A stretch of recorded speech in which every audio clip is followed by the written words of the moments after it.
1745. I know I say that a lot, but not everybody knows these things.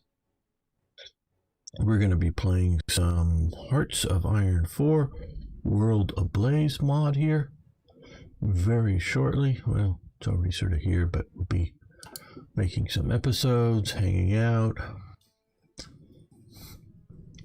Oh, I don't know, I'm just babbling to myself at this point, but hey.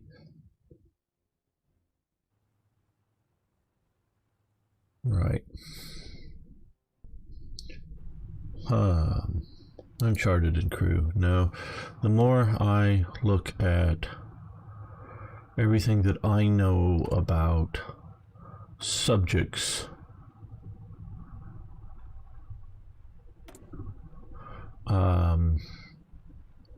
and seeing this bomber focus for this subject. Okay, yeah, they've gone through and they've expanded, I gather, you know, some construction, so that's helped out. The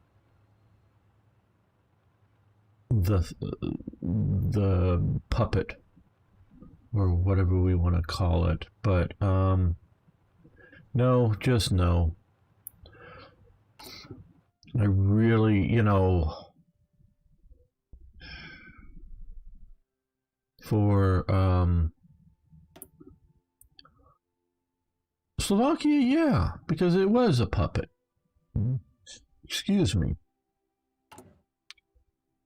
Slovakia, there was effectively no German occupation in Slovakia by the anything, but it was clearly a puppet. They had sort of what Czech, we'll call it Czech equipment, that was in Slovakia at the time of its independence, plus Germany fed in more surplus, or surplus is the wrong term, remainder Czech equipment. I think, again, this I think, because I don't know anybody has a set. I think like most all the Czech helmets get used one way or another, partially by Slovakia. I think heavily by Slovakia. They have a blue painted line around their rim to sort of define them out. But I also think they get painted other colors and used by various paramilitary type formations, and I'm thinking right now of organization Tote. So I think they get, you know, so that's what I mean is surplus, like all the Czech Mausers, since they're in the German caliber, they get used in one format or another.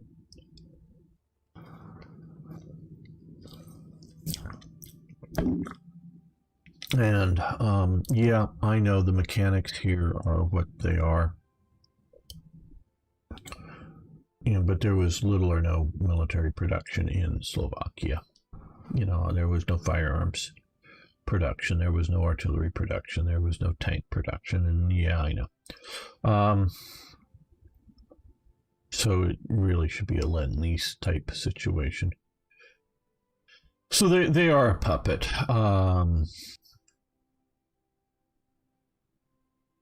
The general government should be, you know, a puppet thing. The Baltic state should be puppets. You know, or Reich commissariat type things. Yeah. And even there, but okay. And I know we're talking about this, and I do know Uncharted watches most of these things eventually. The Schutzmannschaft was a paramilitary police force. I say it that way in that they weren't set up to be frontline combat units, though I think eventually all of them more or less end up there, either as Schutzmannschaft or just the troops drafted into other units. When I say troops or policemen, they're sort of policemen, they're sort of SS policemen, but they're not members of the SS, they're members of the Schutzmannschaft, SS, yes, but they're not that. And they have their own special version of the swastika, and they exist, if memory serves, so I can look in my mod, from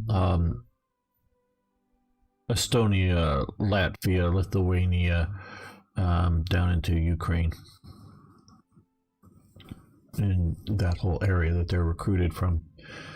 And there's a bunch of battalions of them. I think some of them are maybe half-strength battalions. And they are armed with sort of whatever rifles they could get. I think smatterings of machine guns, that type of thing. Whatever submachine guns they could get their hands on.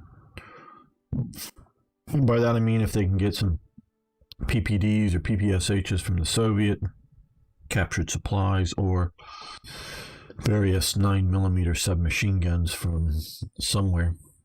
They had those, and pistols, but they were, sort of anti-partisan type forces, security forces, heavily armed security forces, but not combat troops. The combat troops are either the individuals to units formed, eventually the PALs, as they're called, Pals of Adolf by the Channel Islanders, because they have Cyrillic POHs, or letters that look like that to a Westerner. That's Vasilov's army, to just individuals signing up for helping the Wehrmacht. There was lots of that. They developed whole protocols for that. To Waffen SS, manned and recruited units. So, the idea that, say, take Estonia with their Schutzmannschaft and maybe some other programs, they're providing their own sort of militarized internal security. The Waffen SS, they're coughing up troops for first a quote-unquote legion. A legion in the Waffen SS is a ill-defined unit size, meaning it could be a divisional or even larger unit, or hey, it could be those 30 guys standing over there. That's the start of the new, Estonian Waffen SS Legion or whatever, as it grows and whatnot, before it may be called a regiment or it's sometimes. Part of the idea with a legion, though, is that they're to some degree, I don't know if self-sufficient is right, but because they do use a lot of the personnel do get trained in, like in the Waffen SS case, Bad Tolts, their sort of leadership school. And they're definitely supported. But the idea that they have their own Home Depot, somewhere that's recruiting and doing some initial basic training for soldiers, up to a frontline fighting unit. Hey, Arna, good to have you here. You're the first person to chat, so you're all that's chatting right now. Up to the frontline combat troops and everything in between. And like I say, it might be for those 30 guys over there, and so 2 or 3 of them are home recruiters or whatever, up to a brigade size. Normally, by the time you're getting to be a division, they're within the Waffen SS. They're formally called that, but so it just expand and contract as sort of war fortunes go. That's sort of why they keep it as a legion, but I know we're getting off topic here.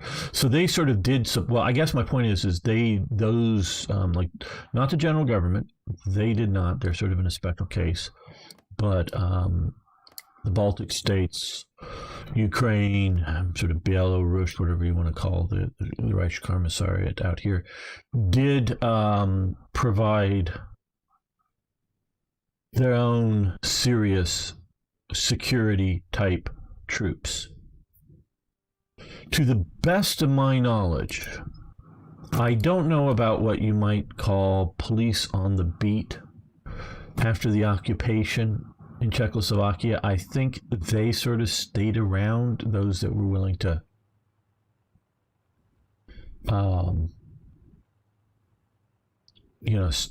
continue to exist. But there was no, again, as far as I can tell, as far as all of my research, which includes George, who's a Czech history professor, who's been a significant contributor to Third Reich events. There is no armed Czech equivalent of collaborationist troops, even internal security troops. There just isn't, as far as I can tell. Now, there isn't also in the general government, but there isn't the one tradition and two reality of Czech integration into the German military complex, because,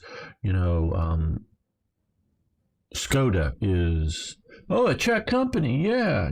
Skoda, probably Poland needs to be eliminated. Well, we're going to be getting there in just a moment. I'm going to be making an episode just a bit, but I'm just sort of talking to Uncharted and anybody else who's listening about what should be Reich commissariats or what should just be direct occupation. Skoda, yeah, it's Czech, but it's also the main sort of arms producer for, that rather German Austria-Hungary, or the Austrian part of Austria-Hungary. They're the main weapons producers for the rather Germanic Austrian Empire.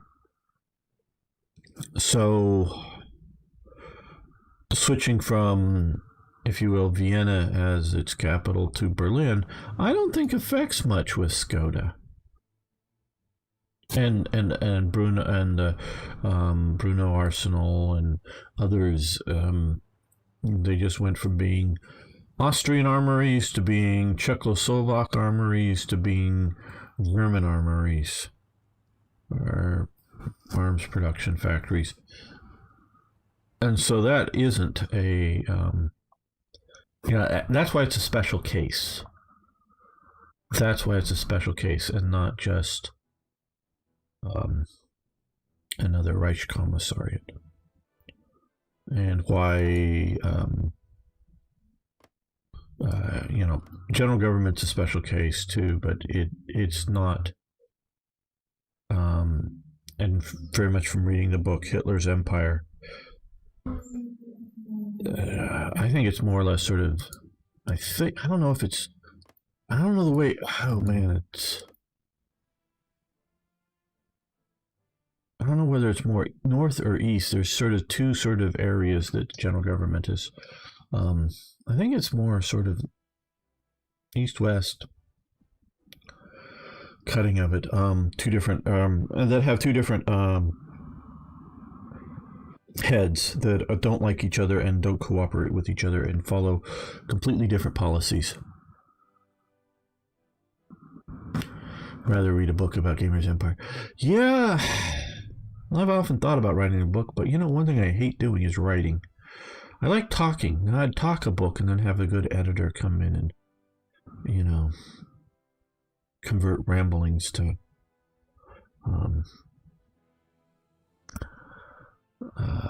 text that makes sense to read. But yeah, and editors cost money, so I don't have that kind of money to do that. So they followed very different internal policies. I forget which one was which, and one was much more successful at keeping like food production and general production going than the other one. One was more ideological, National Socialist, and that one didn't work as well as the. Trust me, they were both evil Nazis, but One was just more pragmatic, the other was more dogmatic in their pursuits of their office, as it were. So they had different roles in that sense. But yeah, so yeah, no, this needs to go, and I know they've released. Okay, let me make an episode now. I think we will get onto this. Wink, wink, nudge, nudge. Get making an episode, gamer. Thanks for the advice there. Okay.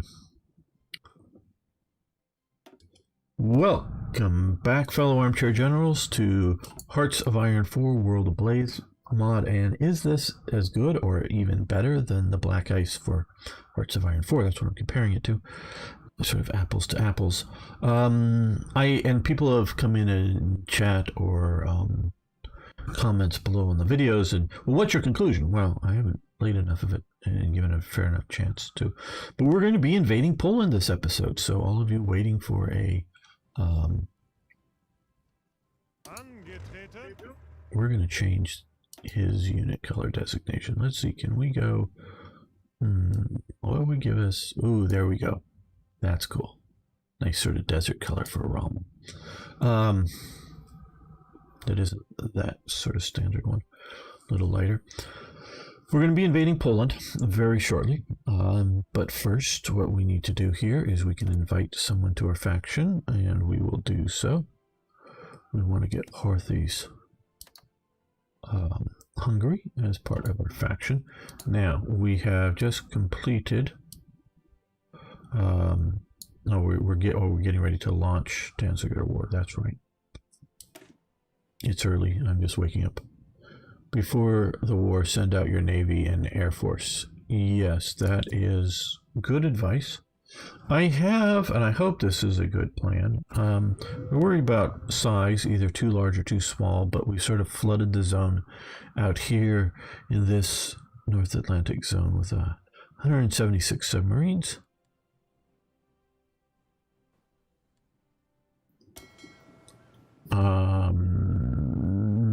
Okay. Yeah, they're fresh.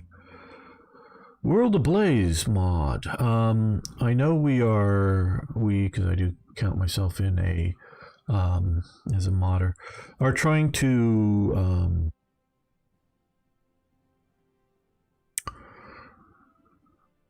reverse engineer history is the good term, because we're trying to simulate historical capabilities.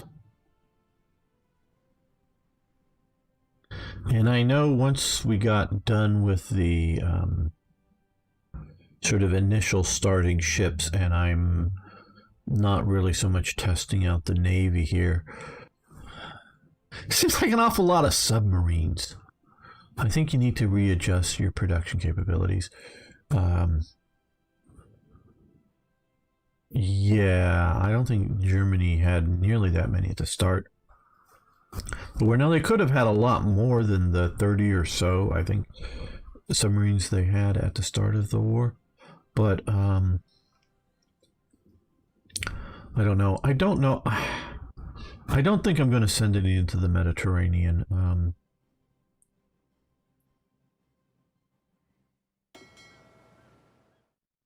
These are fairly new, I think. Yeah, we'll send these. Let's see if we can find another admiral here. Nah. We'll send these guys to Taranto. There we go. You come down here. Just to give some messing with them in there. You only stream to Twitch and YouTube? Yeah, more stuff we'll talk about some other time off public line about some plans. I just quite shiny things distract me at times, and so I haven't done what things I've wanted to do. But yeah, Mixer, of course, is gone, so yeah, we're not streaming to Mixer anymore. Sometimes wonder about companies. Okay, so we have our national focus burning. I think we will get there. So let's continue this.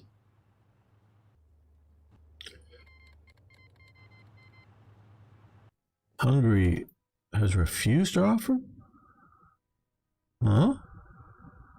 They said they would do it. Don't know why that was a no.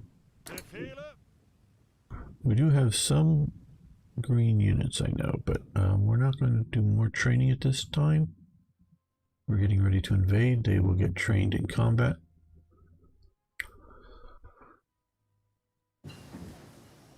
Okay, factory camouflage, that's nice.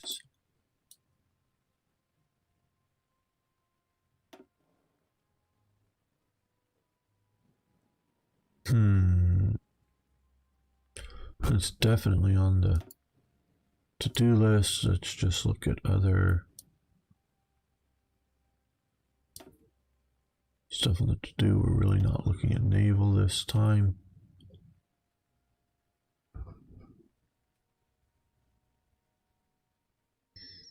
Maybe come down here for that. Okay, yeah, probably we should see about improving our artillery here.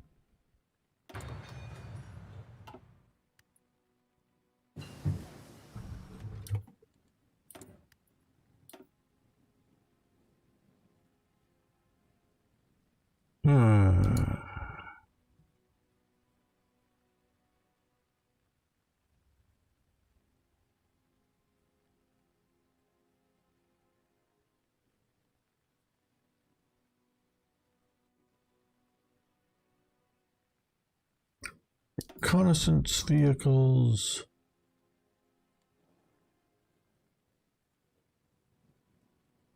Go for the heavier flak. Do you need anything more than flak 88s? Really? Well, I don't know.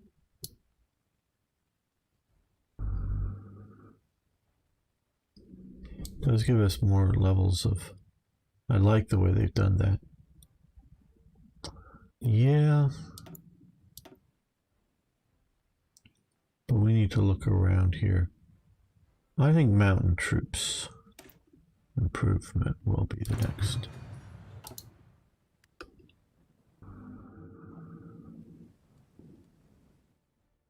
But if you're Goering and you're just going to sweep the air of all enemy bombers, what do you need flak guns for?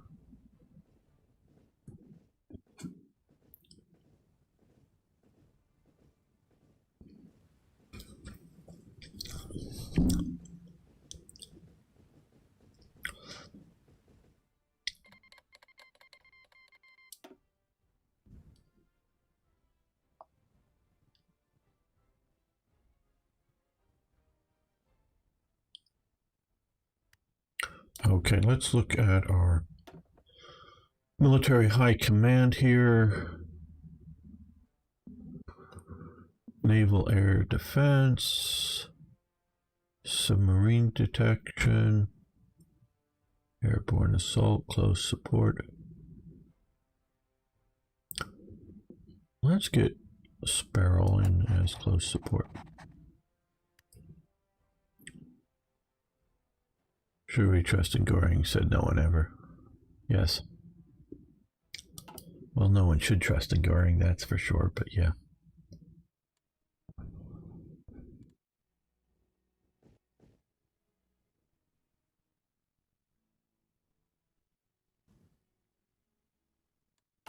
Come on, we want to go. And yes, we're trying this without front lines.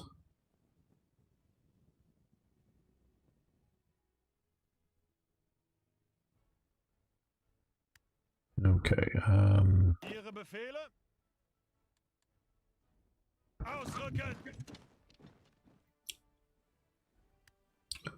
they have released a new version of World Ablaze. I, of course, not yet played it because we're playing this.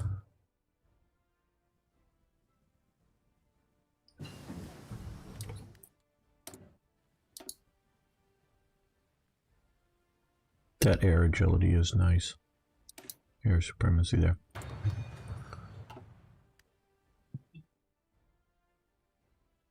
Now, how are we doing for heavy fighters? Well, that would be the attackers. 2. Oh, good, we have 2.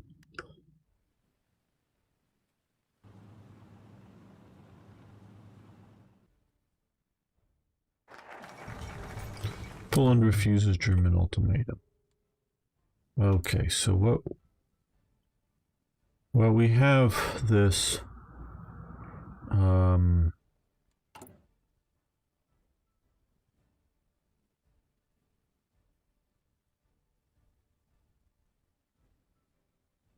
Okay, I guess it's not yet there. Western,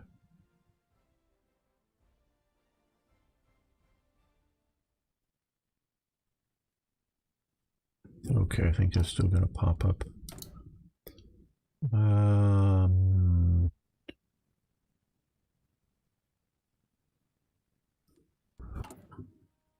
Everything I think is green for the moment, so.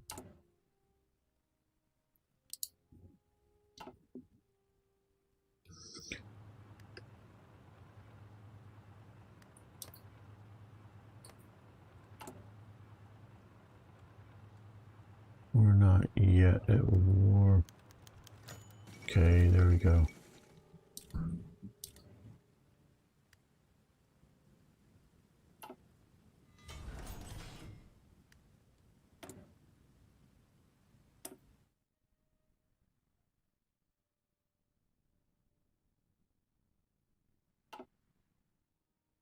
Just checking that.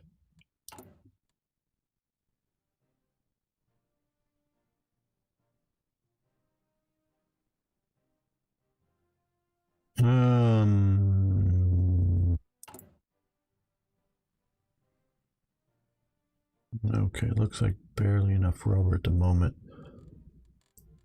So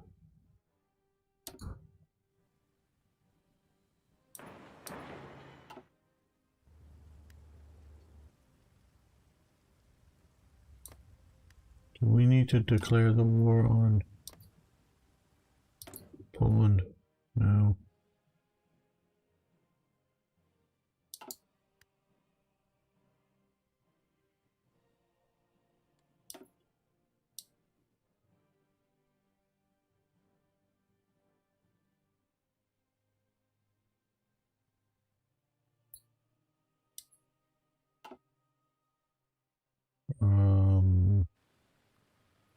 We did say Danziger War, didn't we? I mean, that was the ultimatum there?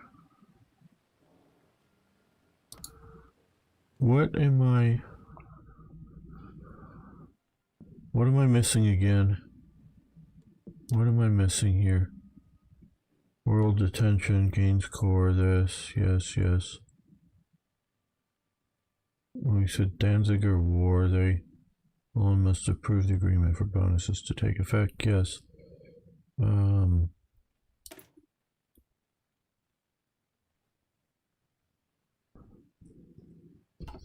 Maybe just want another day? Are they being slow? Are they refusing to play war with us? What's going on here?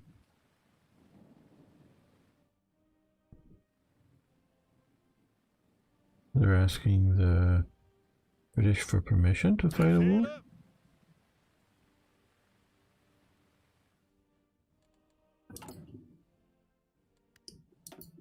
Well,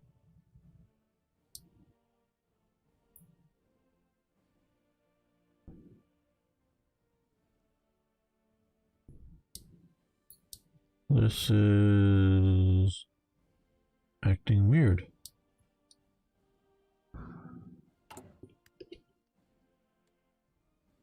Oh, maybe it's a decision, that's right. Maybe it's a...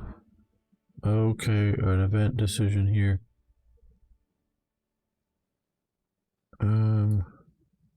MIFO bills. No. Activate Fallweiss. Okay, here it is. This needs to be a little better. Okay. There we go. There we go. Okay.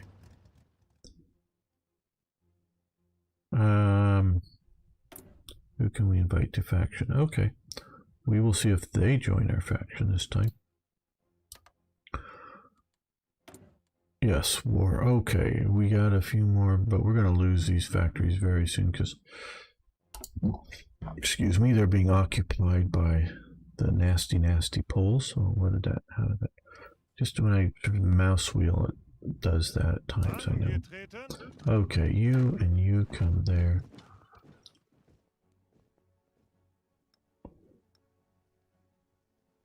Okay,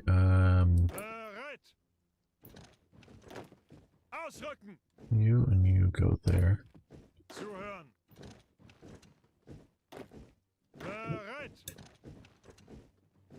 Angetreten. Zuhören. Bereit.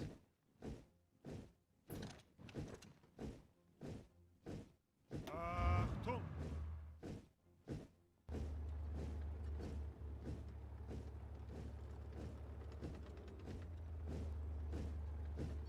I think you'll move that way. You and you attack there. You attack there as a pinning force. You attack there as a pinning force.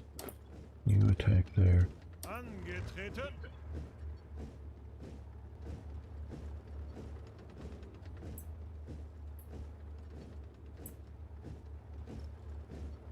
Bereit zum Ausrücken.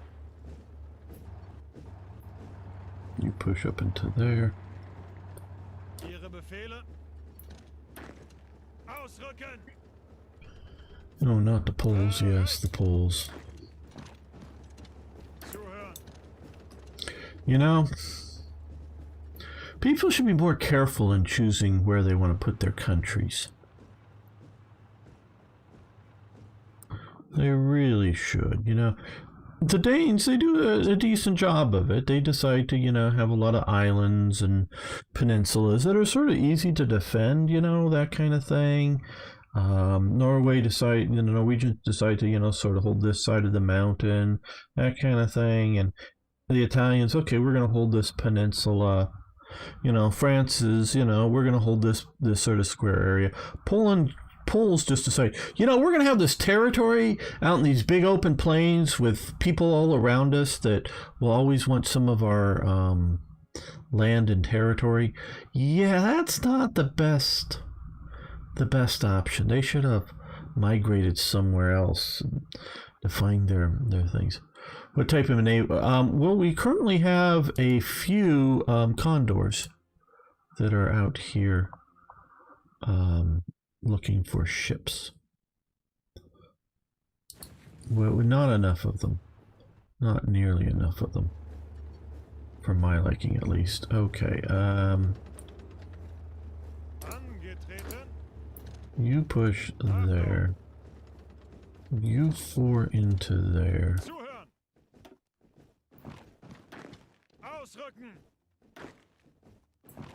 No, I want you there. Yeah, the condors are nice. Bit weak, but nice. Okay, and go. See, we gotta slow this way down. What I don't like is they were able to attack here before these guys could support that attack. Don't like the way that works.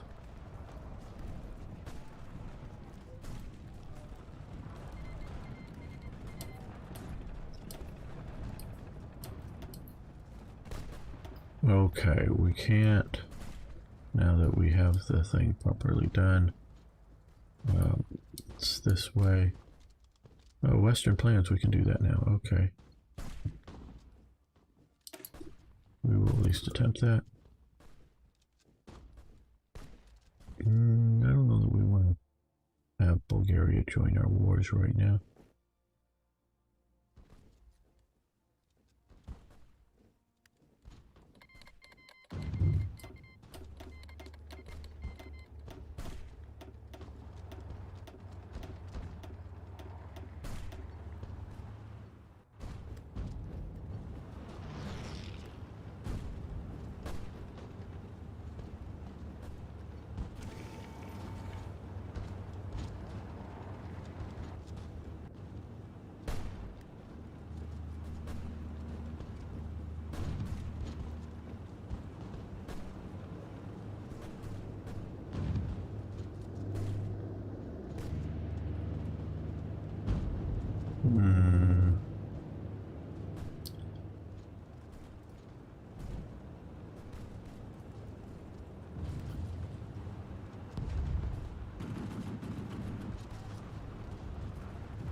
Ausrücken.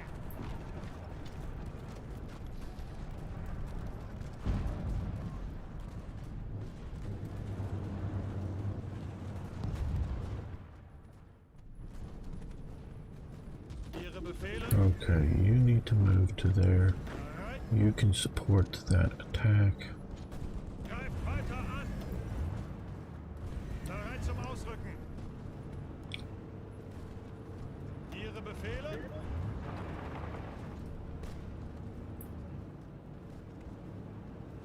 Angetreten. Bereit. Befehle.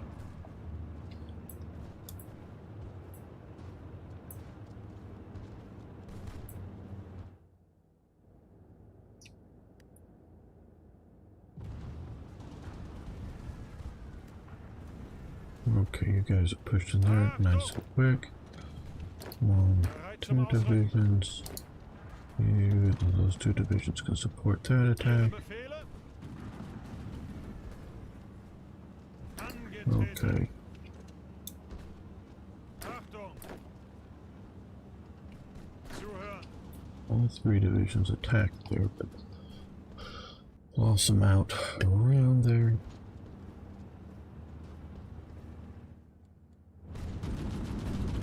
You're here now. Okay, Ausrücken. Befehle.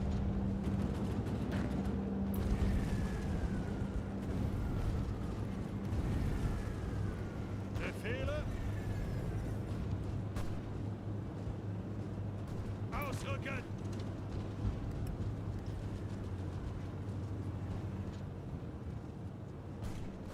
Angetreten.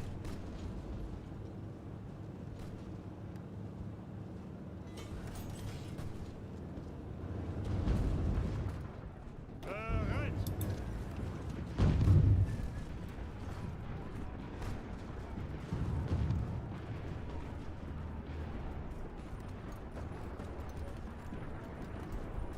Bereit zum you Ausrücken. cross the river, you come up and pocket them. Ihre Befehle. You can attack into Poznan. Befehle. You come and push that way.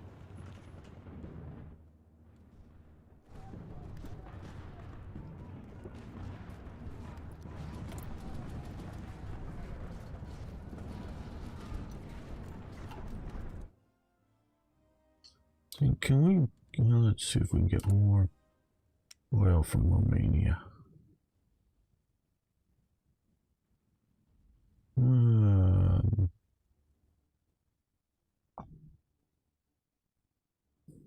What am I missing here? Why don't I see?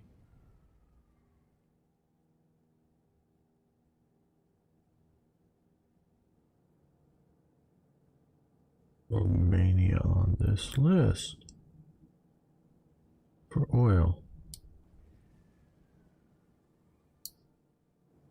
Oh, we've already got the oil, I guess, is what's happening here.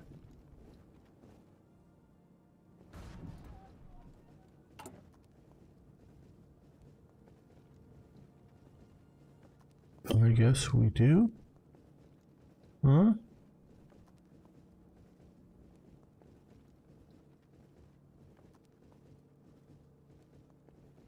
Okay. Not sure how that works, but okay.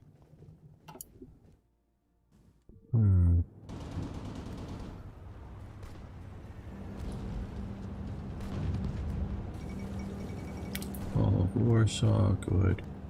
Bereit zum Okay, Ausrücken. no, these guys. Achtung. You go and support that attack. Ihre Befehle.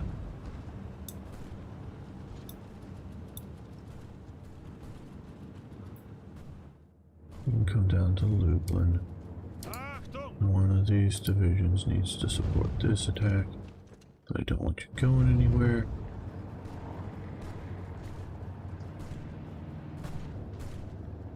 Zuhören. Okay, you attack there and Angetreten.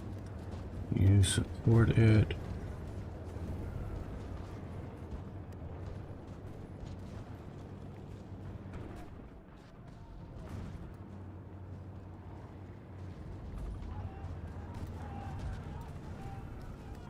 Okay, so we got Angetreten. most of Danzig. We'll occupy that part there. Venezuela embargoes us.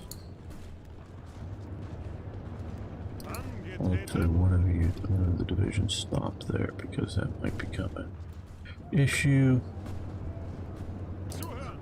You counterattack that way. Put pressure on them. You can support that attack. Okay, well, Bereit zum Ausrücken. you can go to Brest-Litovsk. Ihre Befehle. You can go pin those forces there. You can cut them off from their possible push to there.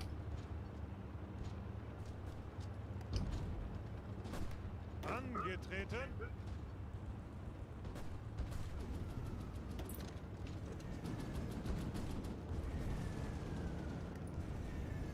Achtung. Ausrücken. Bereit.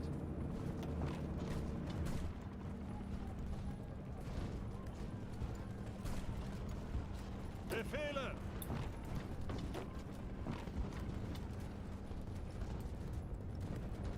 Befehle. Bereit zum Ausrücken. Hey James, how are you doing today? I am doing well. Ihre Befehle. Ausrücken. I died for Danzig.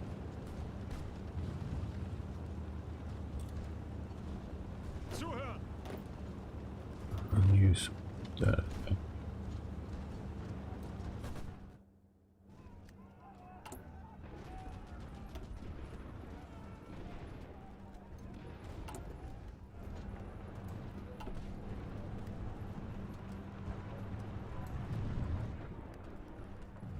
Okay, well, now that I think we may hold, particularly Danzig fully, yeah,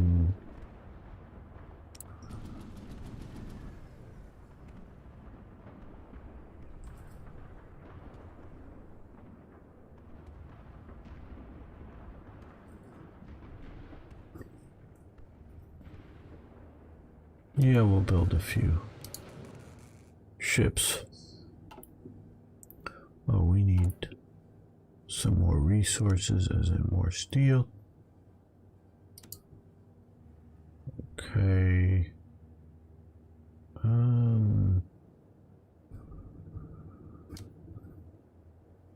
There we go. Slovakia will provide. Hey, Darian Clark, how you doing today? I'm doing well. Yeah, well, no, we're actually kicking Polish butt, but yes. Now, how are our forces out here doing? I guess there's nothing for them to interdict at the moment. We're still trading with Spain and Mexico, but it doesn't look like they're being interdicted at the moment. I don't know. We'll let them sit there for the moment. Import just hanging out. Okay. We're using a lot of light infantry equipment and some artillery up and some support equipment up. Okay. But I think we're doing okay there. All right, let's go for a couple of my favorites. Some more naval bombers.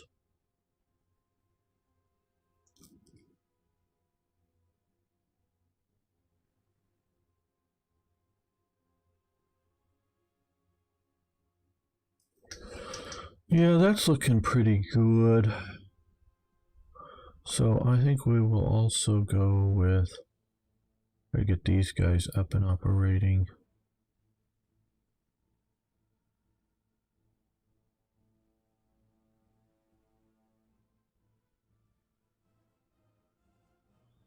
And you know, one thing I don't think we've been operating are building transport planes.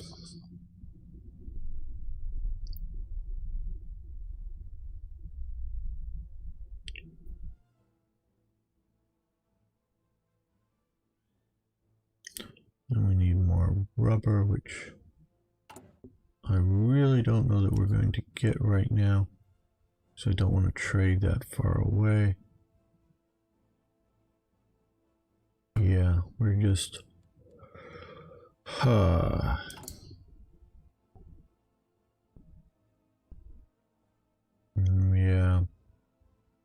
We may need to build more synthetic plants soon here, but let's continue crushing the Poles. Zuhören. Bereit zum Ausrücken. Bereit zum Ausrücken.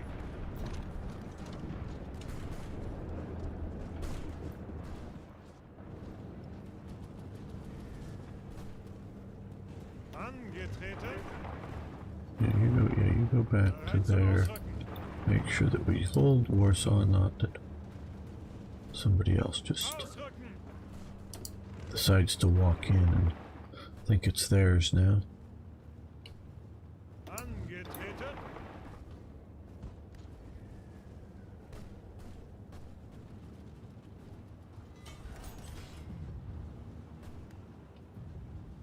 Zuhören. Ihre Befehle?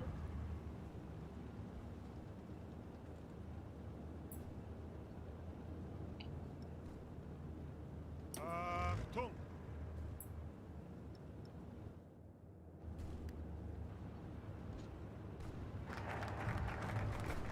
Okay, yeah, that's cancelled. That's my one of my dislikes for this mod. Well, we could do organization tote. That would be good. Liquidization of coal we don't quite need just yet.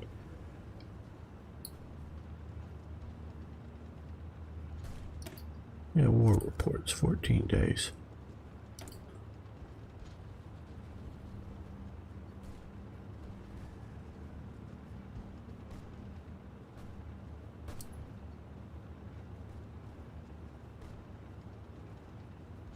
More steel even? Okay. Okay.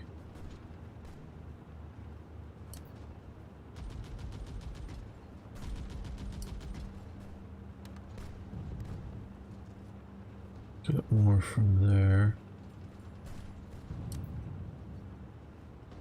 Oh, just one factory from you, I think.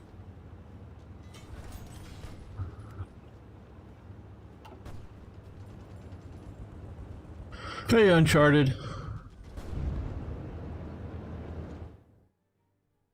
Did I prep for the European war decision? I'm not sure.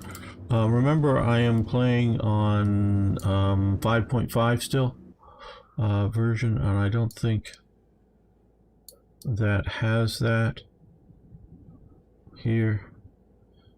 I know you normally watch these things, but I sort of had more thoughts on the Bohemian Moravia, whether it should be a commissariat or not. If you care to watch that, okay.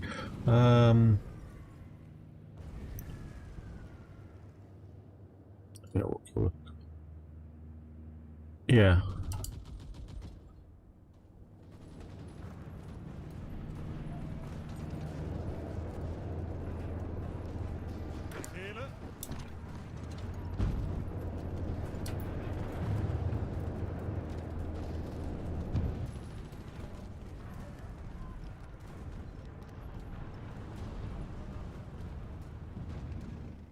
Where do they have a capital now?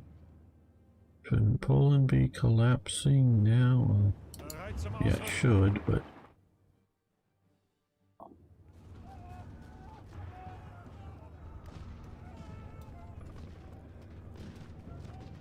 Okay, world power.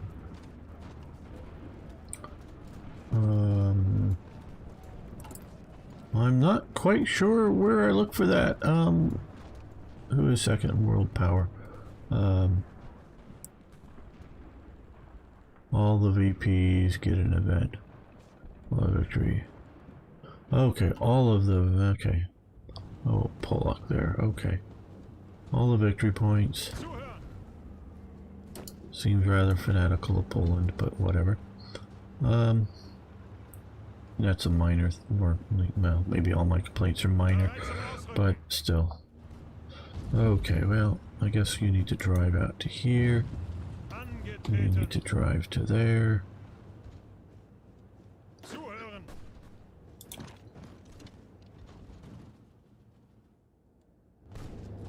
I mean, I understand the idea that maybe, you know, which I have, of course, taken. No, you can come down this side. Bereit. You push into there. Danzig, you know, Poznan. And, you know, Krakow and whatnot, loads, and that I totally get. Okay, yeah, attack across the river. Not my favorite strategy, but will do. Ausrücken. You march north, hold the river line there for the moment. Come up to there. Ihre Befehle. Ihre Befehle.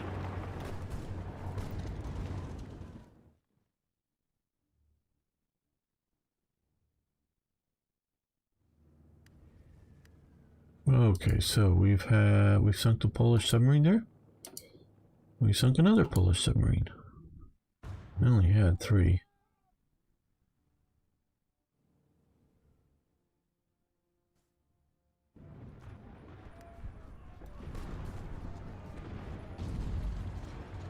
Bereit. Ihre Befehle.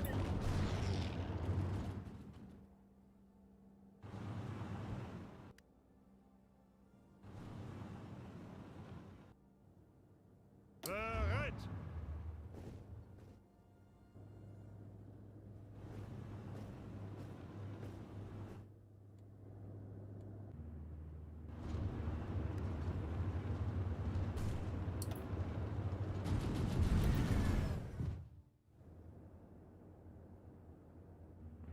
Oh, trade. Oh,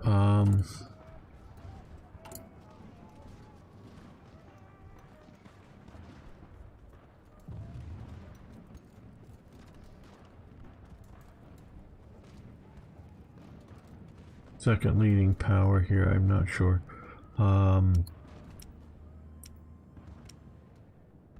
Still not exactly sure what you're meaning.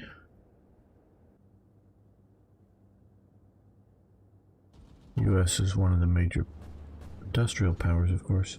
Bereit zum Ausrücken. Ausrücken. Angetreten.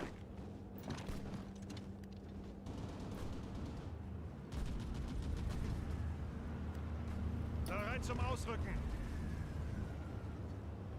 Bereit zum Ausrücken. I guess you can head up toward Grodno.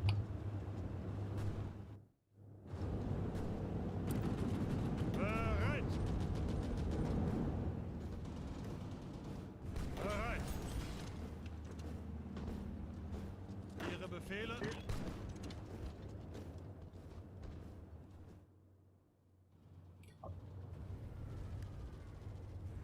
Bereit zum Ausrücken. Zuhören. You and you crush those. You guys move this way. Ausrücken.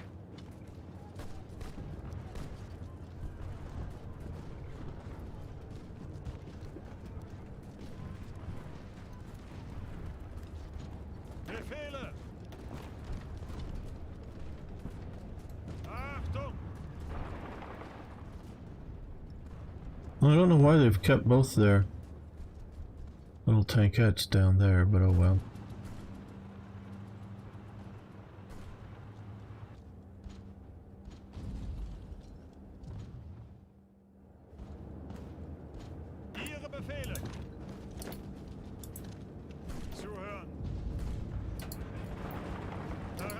Ausrücken! Ausrücken!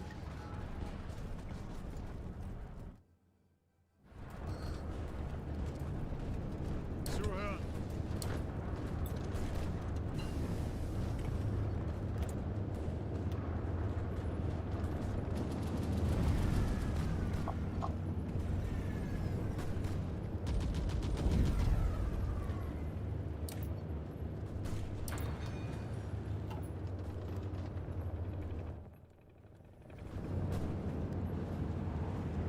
Angetreten! Zuhören! Achtung!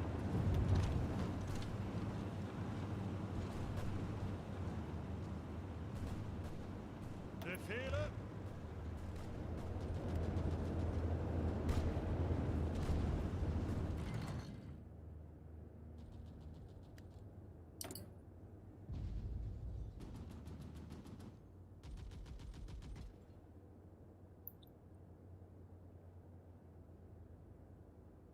Well, we need a lot more steel. What's happening with the steel here?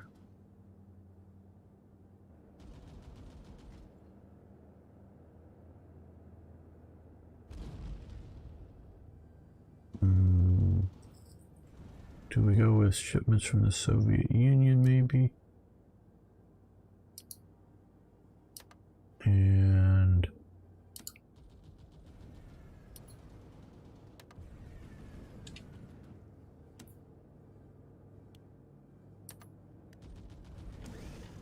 that's better.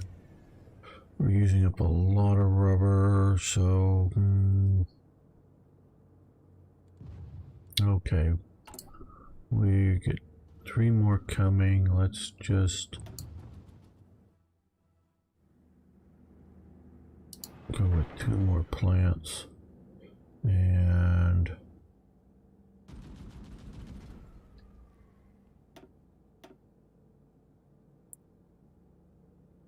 these guys back to the top and just focus in on rubber production. Yeah, we're pushing through them fairly hard. We can also use more steel. Where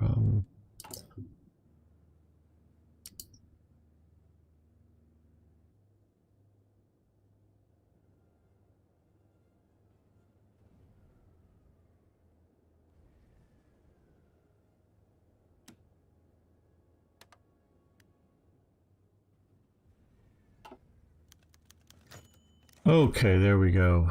Yes. We're going to go with that. Now that was interesting. USSR occupies eastern Poland. Okay.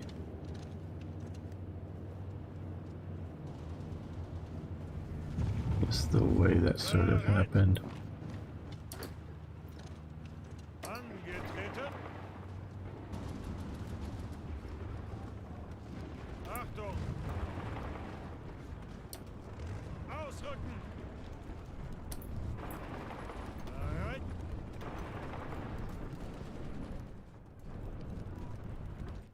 Well, so far the armies worked well fighting the Poles, but did so last time, so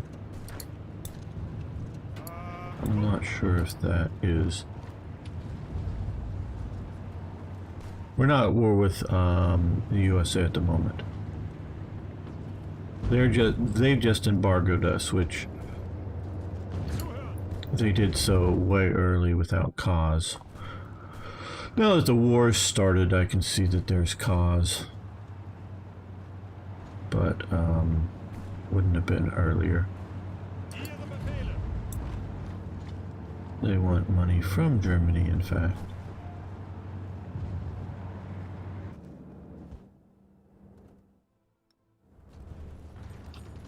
Ihre Befehle?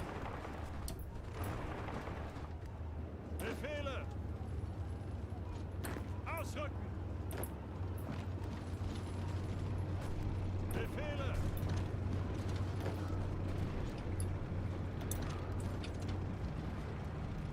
Achtung!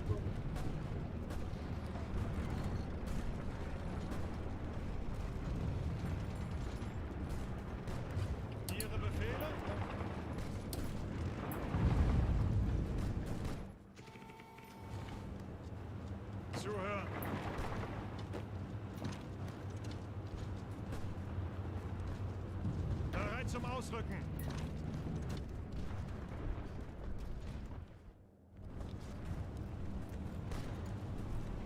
Zuhören! Bereit zum Ausrücken! When did they get to it? No. Can we come over here? Yes. Good, overrun. Bereit zum Ausrücken!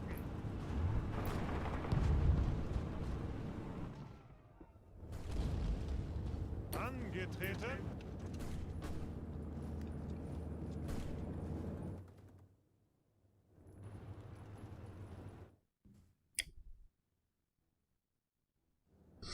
Now this sort of just brings up an interesting little tidbit for me here, seeing these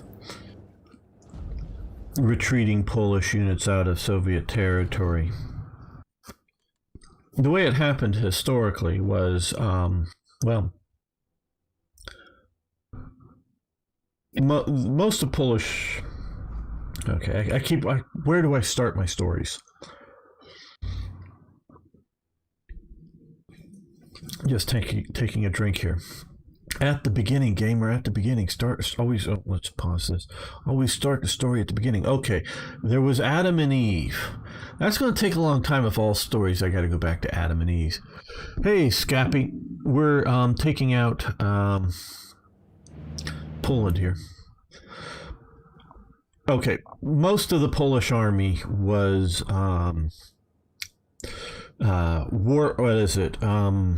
War Plan West, or whatever it was called, for Poland, Plan West or something like that. I don't know. Like before 35, I think it was. Basically, all of the significant military deployments and plans for the Polish army was facing the Soviet Union.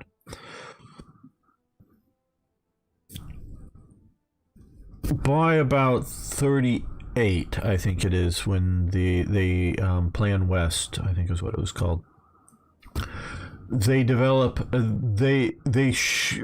a massive shift in thinking against Germany. Now, Germany's not pushing for, as commonly called, for Danzig. Danzig was a German city. It was 80-90% German. It was governed by the Germans. Yes, there was some Polish occupation troops, but it was basically a German city. Germany could have it in any afternoon they wanted to. That was not the question. They wanted the Polish corridor, connecting East and West Prussia, is what they claimed they wanted. But that was being what was being pushed for propagandistically by the Germans, shall we say, and in meetings and whatnot. And basically, it was going to cut Poland off from the sea. Germany said, well, you can keep Gdynia, and we'll give you a transit corridor kind of thing. Did the air quotes, you don't get to see that.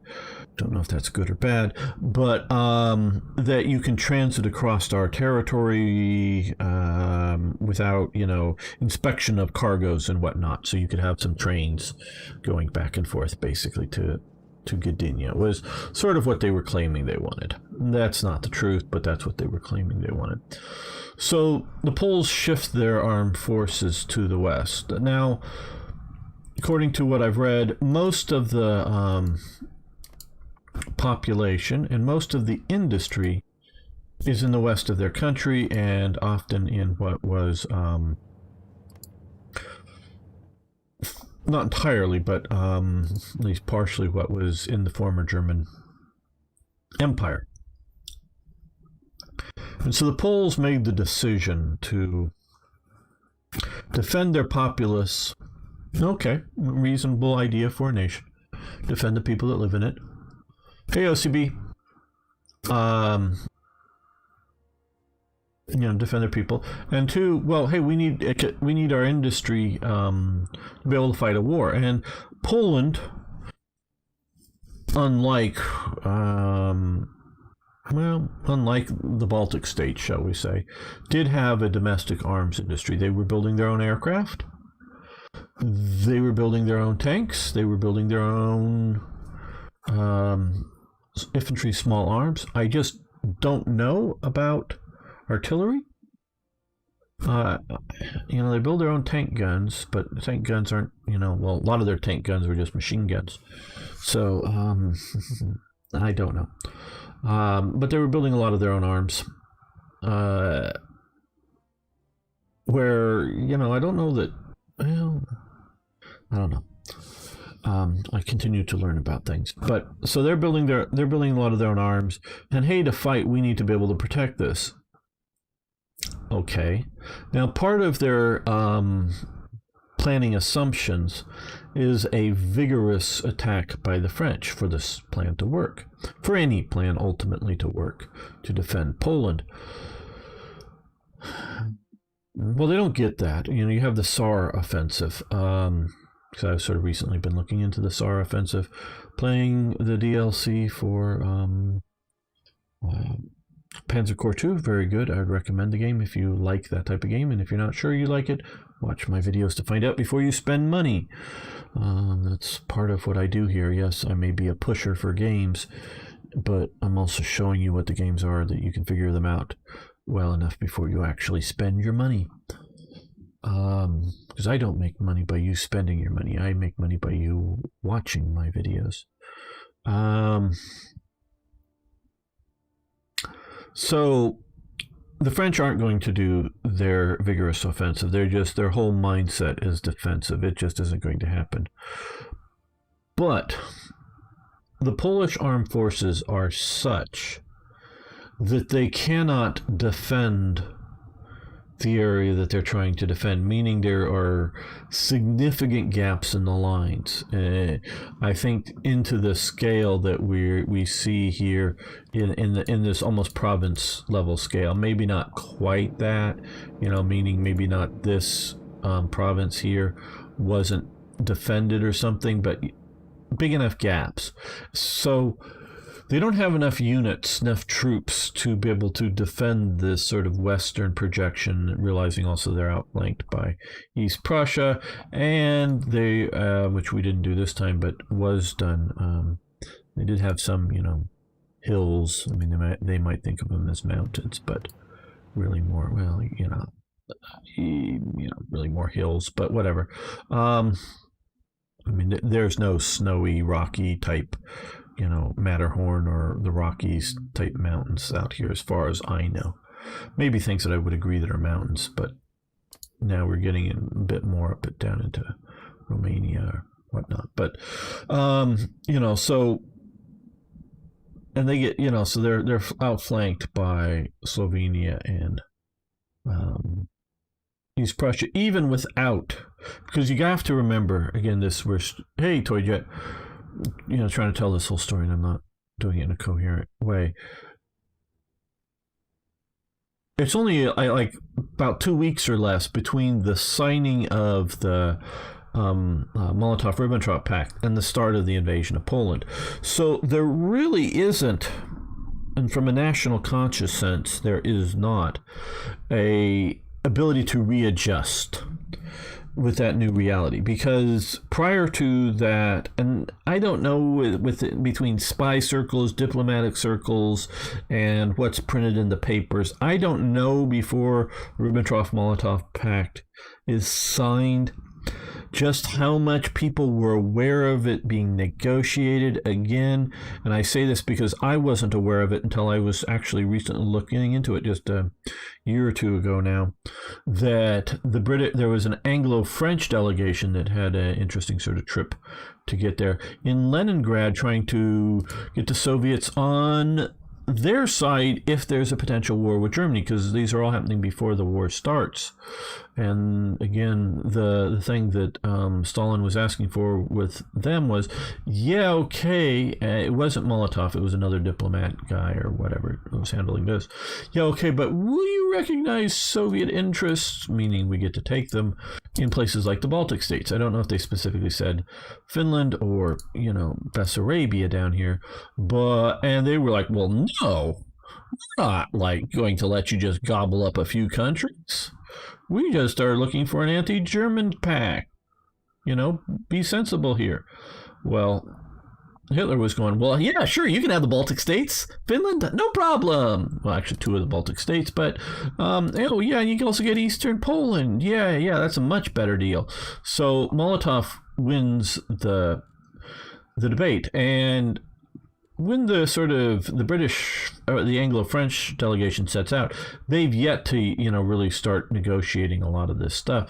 So I know this wasn't. Oh, wait a minute, what are we doing here?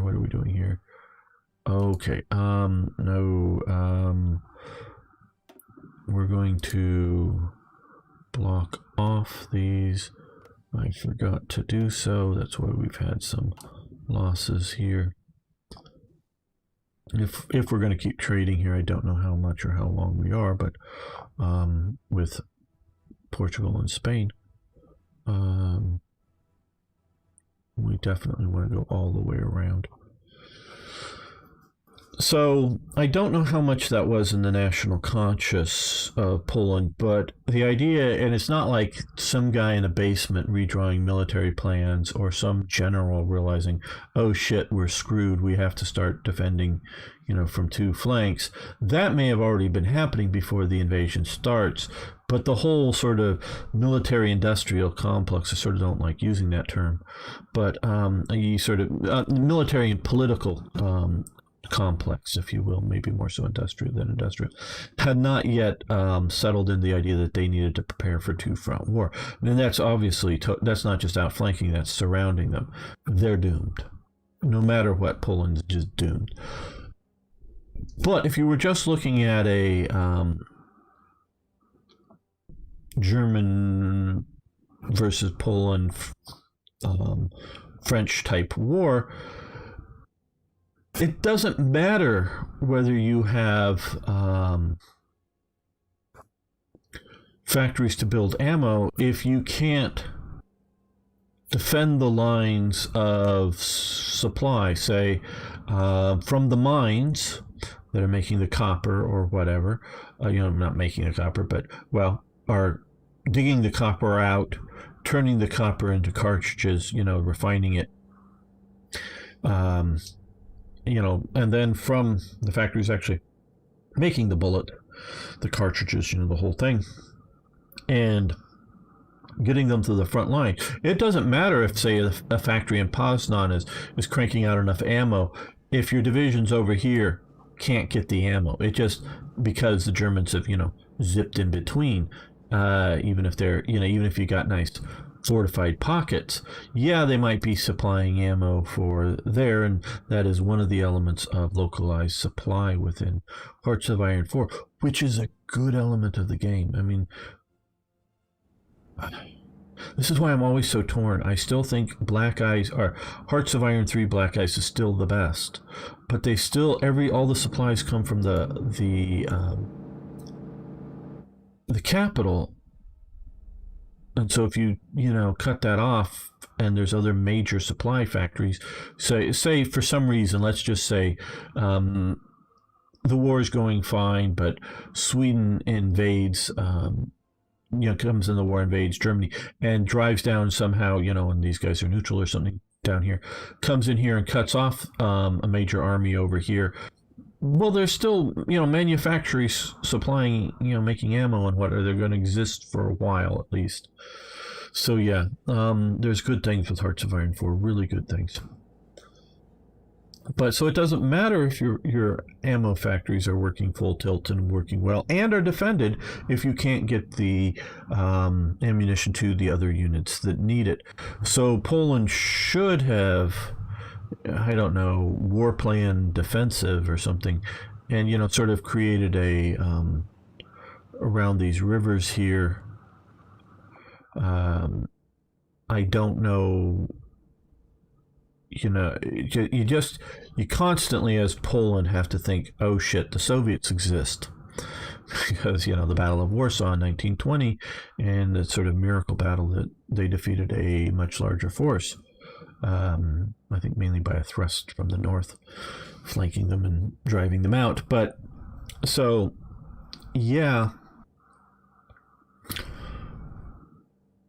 whether you do Plan West or whatever it's called exactly, or whether you do sort of I don't know, the turtle defense or the circle defense or whatever of Poland, they're ultimately screwed by the time the Soviets get in, but they could have had a longer fight of it. Now, yeah, I don't know whether that's good or not, but again, back to sort of this thing here, these troops that are sort of retreating out of Soviet territory. What really happened was, okay, so a lot of the army gets cut off because it's all out here in the west, and the Germans smash it up, and they're, although not primarily motorized, they are more motorized than the Poles. But all of the forces that are sort of down around in this part of the area, or a lot of the forces, the Soviets are pushing in, stream into Romania, sort of where this start of this whole thing. This is Hearts of Iron 4 with World Ablaze mod. Tom Keeney, I guess. B. Tom Keeney. How you doing out there on YouTube? And so they stream, and at this point, unlike here, this point, Romania is on the side of, now this is happening in September 39, is on the side of France and the Western Allies. The Soviet Union had not taken Bessarabia. And I don't know,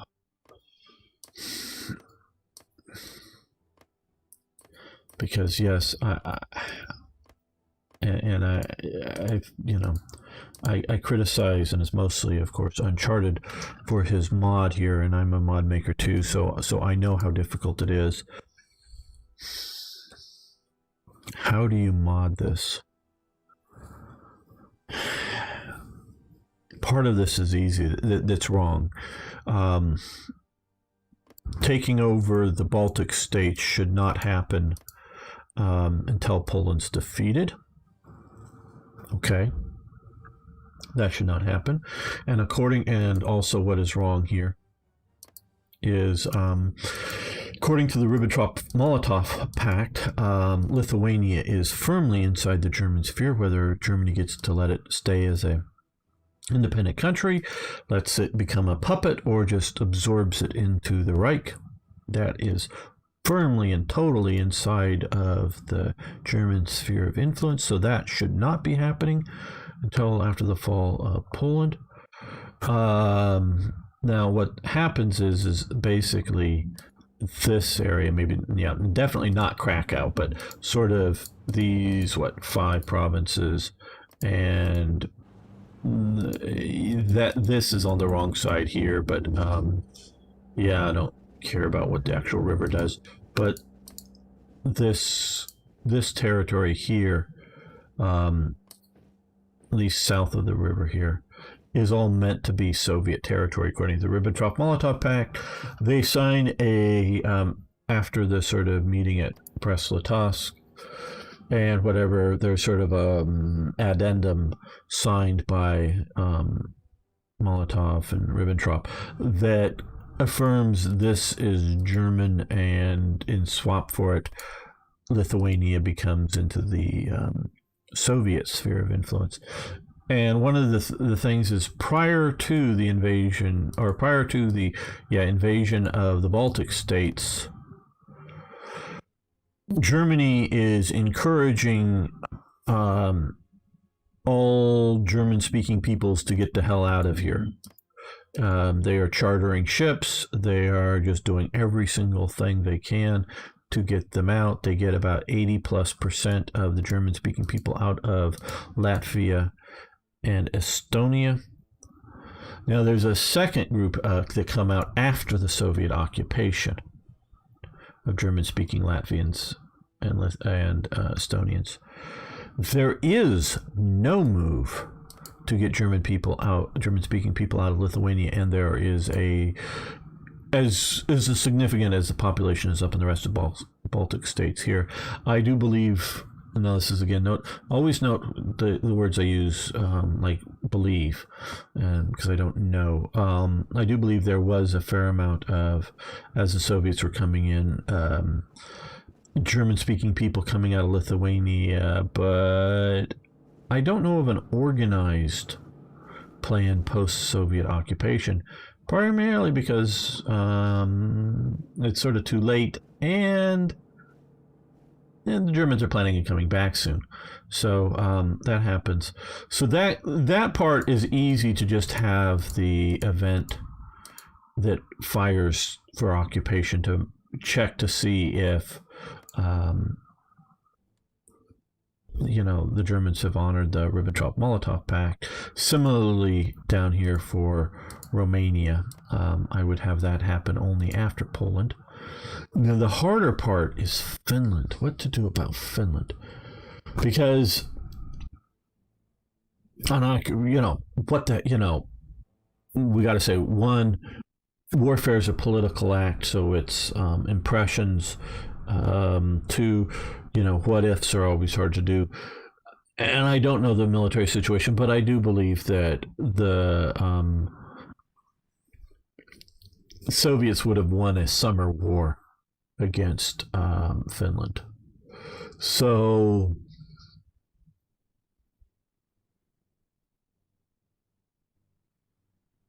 yeah,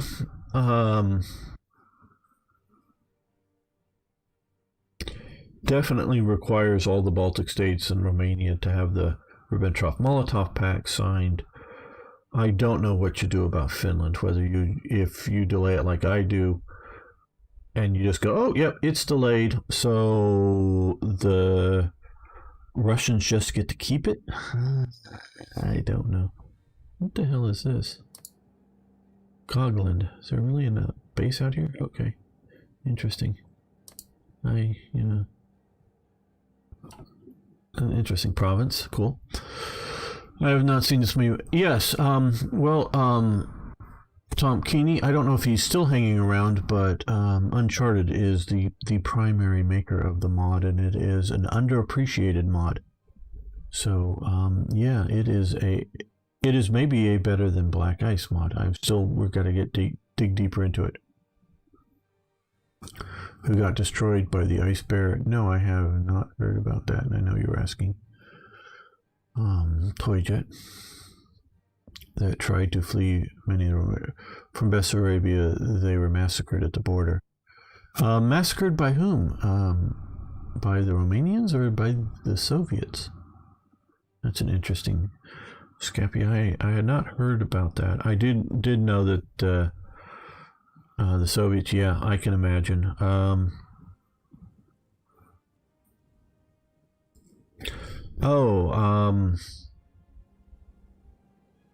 There's a movie starring Clark Gable and Hedy Lamarr.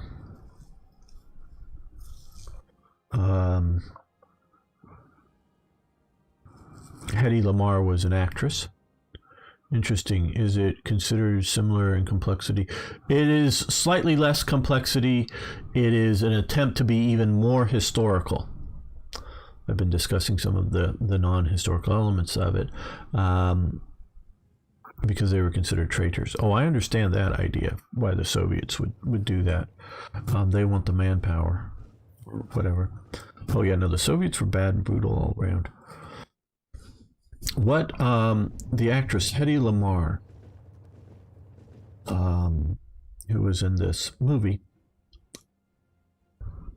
what World War II contribution did she make that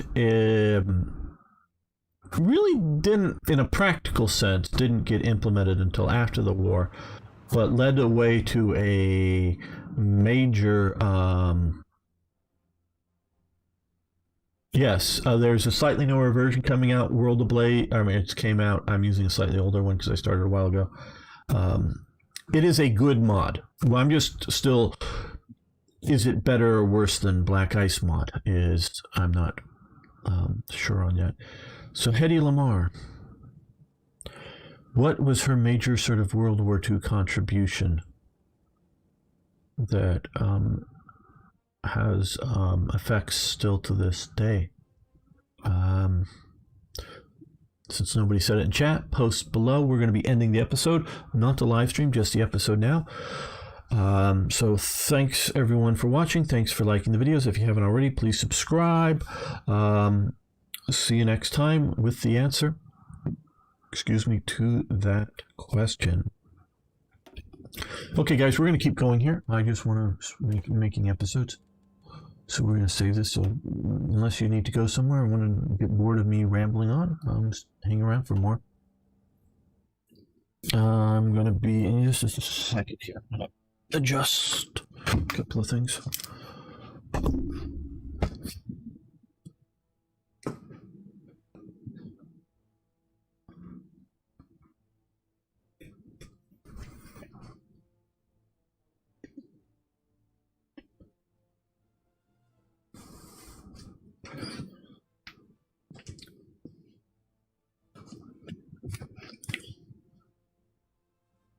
Okay.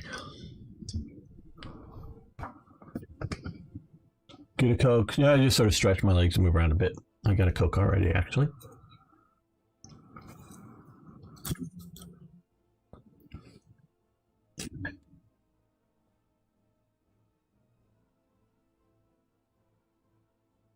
Okay, let's start another episode. Welcome back, fellow armchair generals. This is Gamer 1745 here with my continuing playthrough of Hearts of Iron 4 with the World of Blaze mod. And we're going to continue this.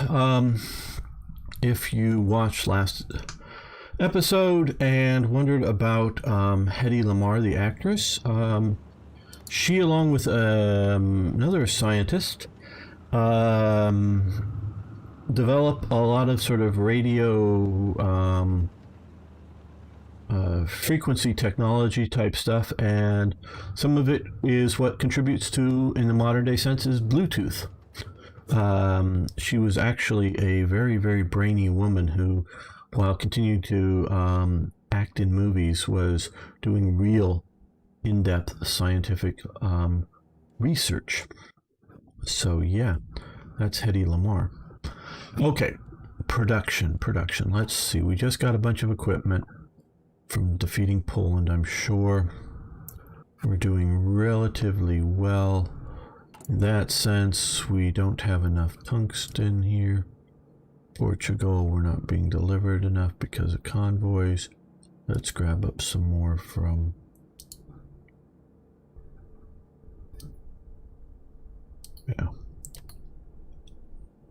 Sweden. And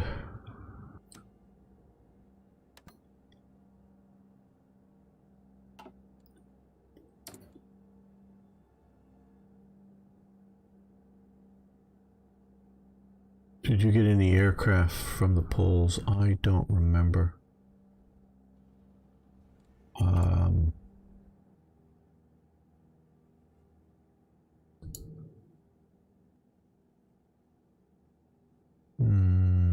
I don't know. Okay, so select all. Come west. Select all. Okay, I'm going to put all of these units here. In my opinion, sort of cheat a little bit by sort of planning a front line here, just so they start getting some planning bonuses. Now let's look at managing occupied territories.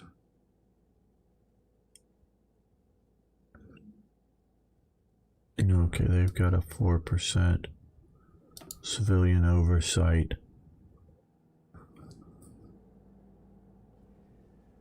No garrison.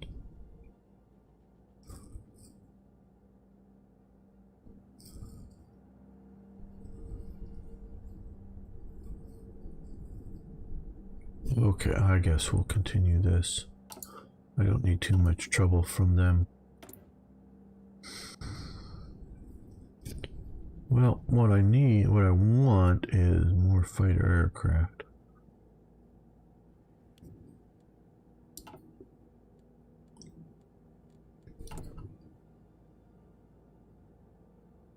If you don't have a lot of rebels. Very good, Smiley, thank you. Okay, oh, Western Rhineland. We're getting bombed out here, I gather. Okay, I thought I had... Well, not enough, I guess. Okay, not enough, I guess, is the answer, really. Let's move... That's why we're needing more steel, of course, is... Let's move you here and send you up to there.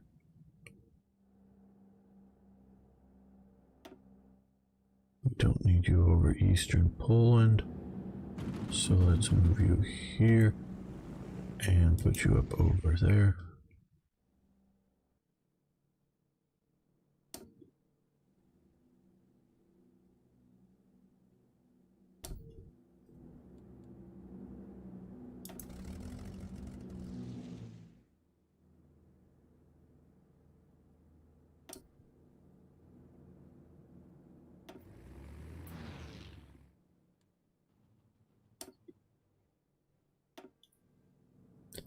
Yeah, we're going to work on the assumption that... No, we don't want more in that one because we're going to be able to hold this with just limited air power.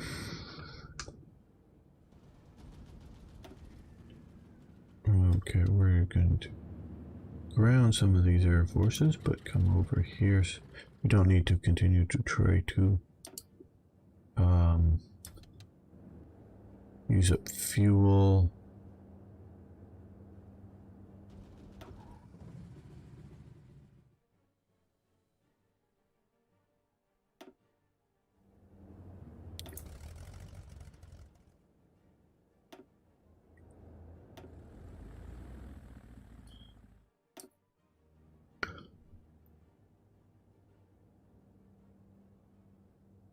No point in go to so. Yeah, as Germany, you don't really build compliance, so there's no point in to go to civilian oversight, honestly. Okay, that's contradictory information. I don't know. Okay, here we go. We got a lot of...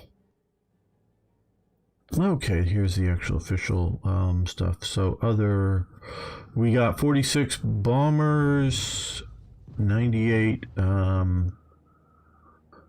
TP7s or 7 TPs, whatever, yeah.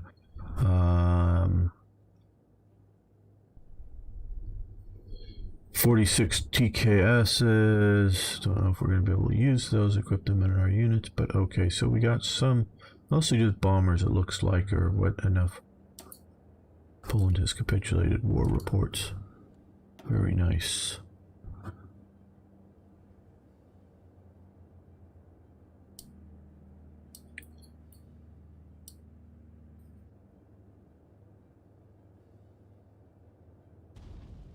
Okay, I think we're going to do organization tote.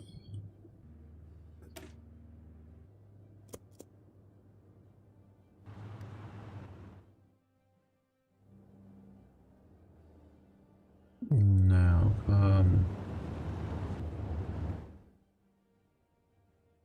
okay, Angetreten. let's select. Angetreten. No, let's Bereit zum Ausrücken. select all. Send you to Essen right now.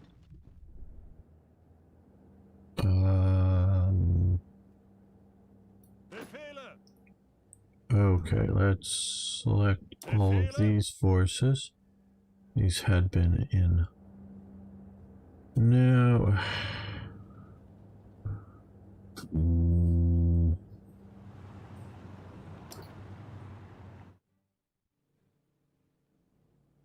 Angetreten. I'm not sure. I always hate cleaning up after wars like this. I wish I had a staff officer to do all this sort of like, you know, I want to plan the cool battles and do that and whatnot. Move some down into here. Yeah.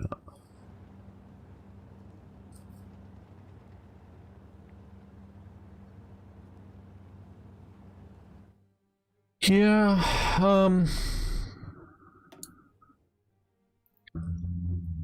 right now, Italy is, I don't think, at war with anybody, so I don't need to support the Italians right now. I get your idea, though. Let's first see about getting all of these air units, the ones that are going west, to the west.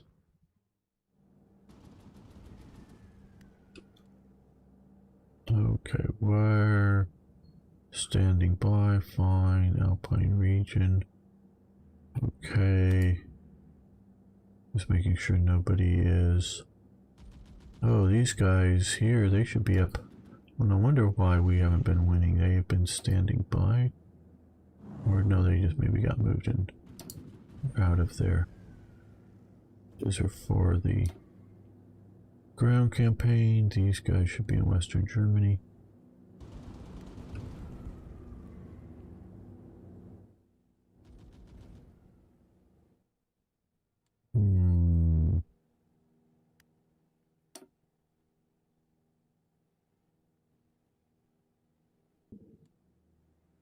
Okay, the force in the lower Baltic, they're going to come here.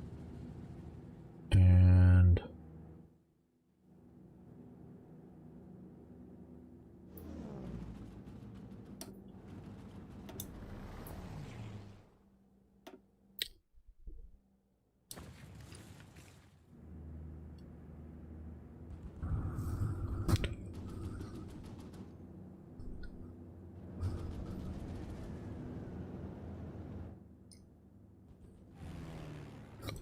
wow, with over 1,000 fighters, they have yet to get air superiority. Maybe these are far enough east that they don't need to be there, so let's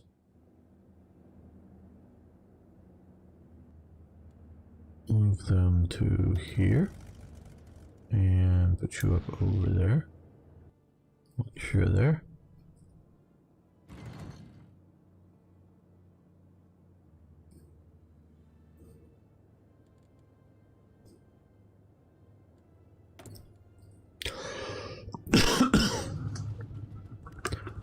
Okay, are we now bringing in too much? Let's get rid of the Portugal connection. Now that's too little. Let's bring the Sweden up by 7. Okay, that ain't so bad.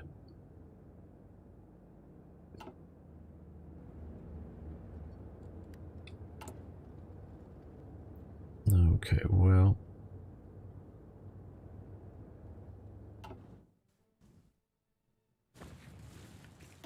Okay, no, we don't want that. Just want to see, okay.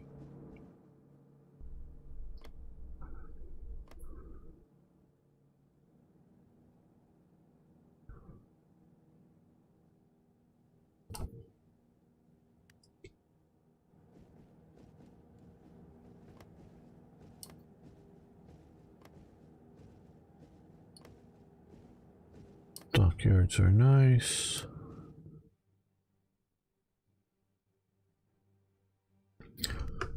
Yeah, the Reichskommissariat, we still have not formed this, and I've not forgotten, so we've just been doing other things. We're going to do so. Poland general government there.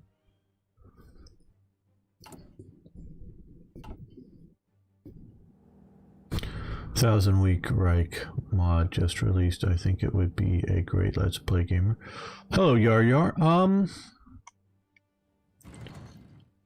That could be. I've never heard of it. I don't know if Arno, if you could look for the Thousand Week Reich mod on the Steam workshop for Hearts of Iron 4, and maybe post a link to it in the Discord or something. That would be great.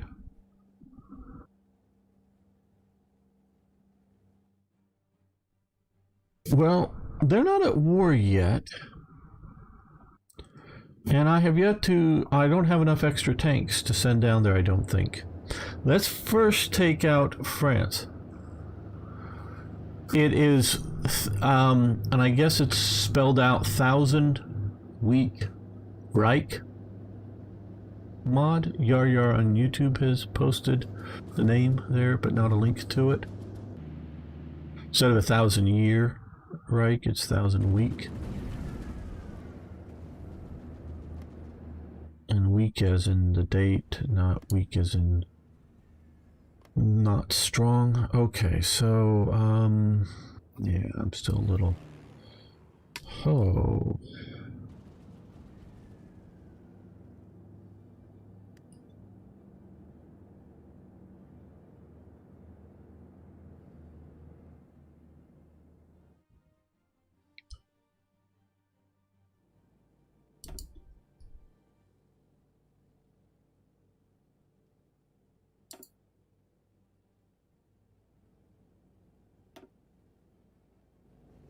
You're going to come to Prague and wait here.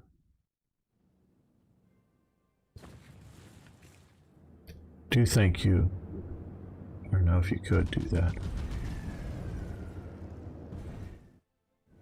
Okay, well,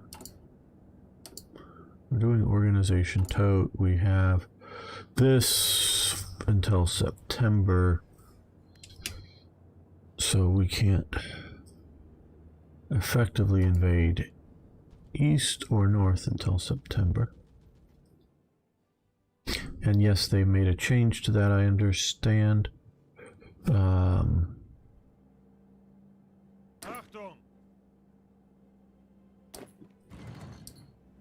But I'm not playing on the newer version yet. No, get on trains and go.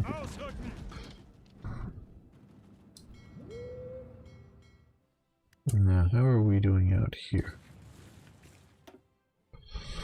Okay, we sunk a French convoy, it looks like. They've sunk 3 of our subs for another French convoy, and that's it. Go up here. French convoy. Good. Now that we've rerouted around. And again, I hope people don't get too tired of comparing out. What keeps me from just going, yeah, Hearts of Iron 4, I'm sticking with Hearts of Iron 3, is things like the ability to block out C zones for operations here. So we're, I think, exporting something to Spain. I don't think I'm importing anything from Spain, am I? Let's just check that just to make sure.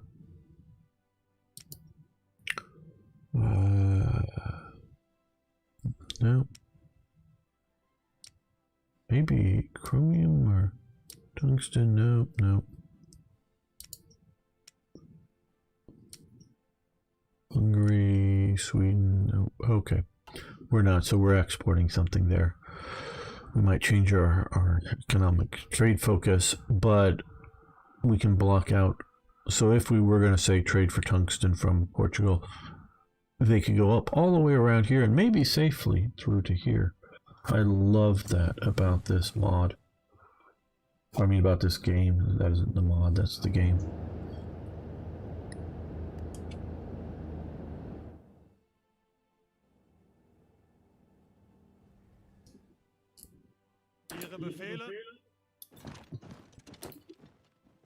Ausrücken!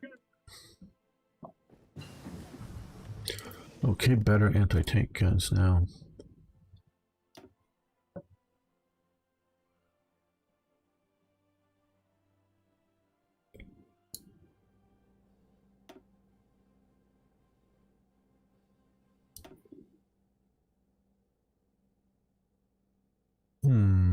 Yep, let's do level 3 radar.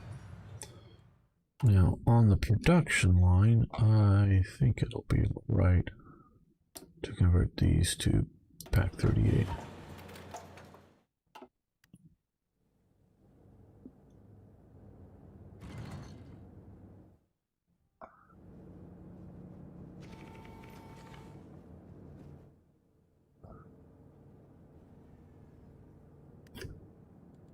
Now let's look at our orders of battle for our divisions. Okay, the main infantry division.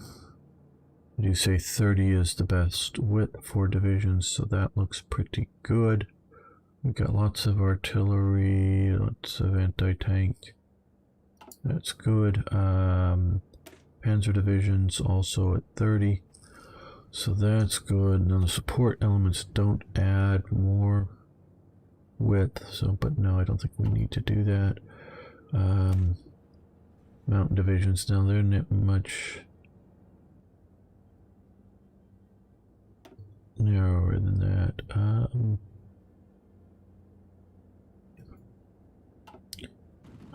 didn't need to actually.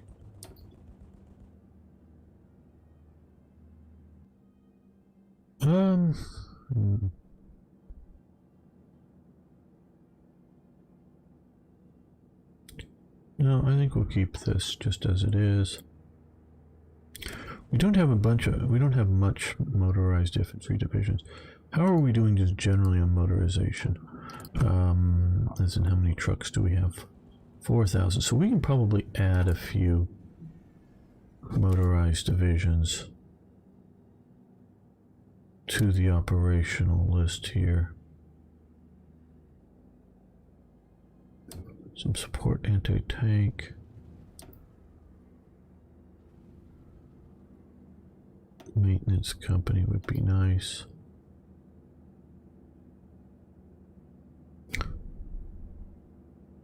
Signals company. Yeah, the big question is, okay, yes, we have the equipment.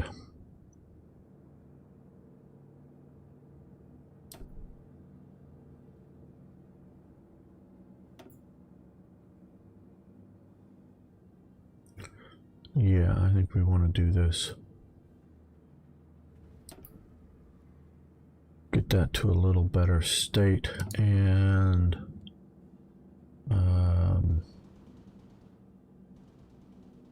let's train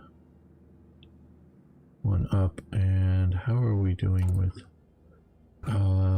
support and medium tanks? Okay, we've got a lot of support and medium tanks. So, panzer divisions. Let's see about converting that to a medium.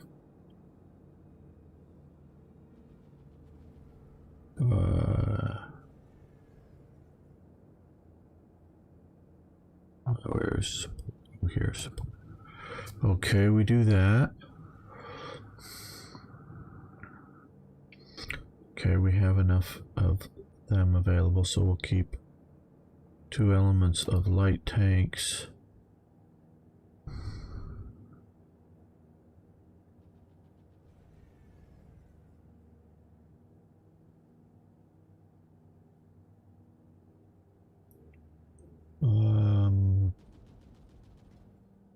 Where's piercing on this?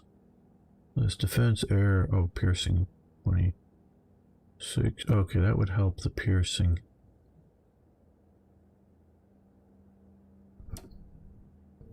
Do we have that? Yeah, no, we don't have any of that heavy. Okay, we'll remove that from it. We'll just go with this. But what we're going to also do is add another unit. No, not that way. This way.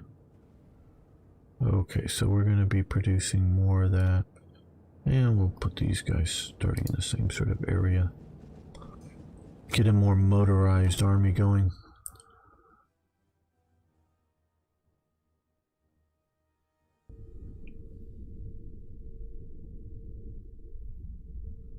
Thanks, Arno. Do appreciate that. I'll take a look at it sometime, and no, I won't be getting to playing it until after at least finishing this playthrough, maybe after trying another Black Ice playthrough. I don't know. I don't know whether I'm still not happy with things at Black Ice. Okay.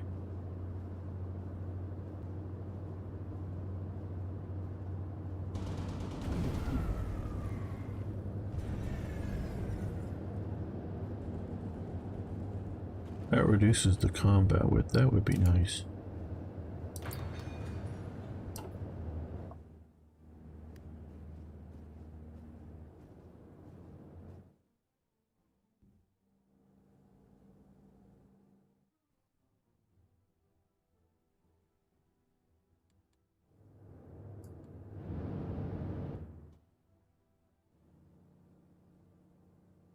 Bereit.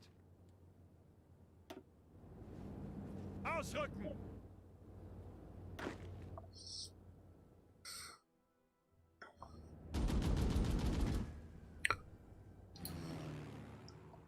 We're still not winning the air war here.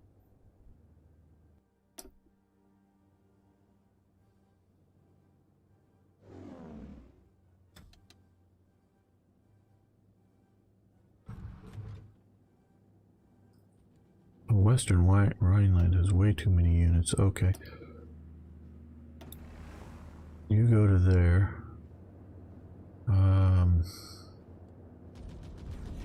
Put them over. You go to here.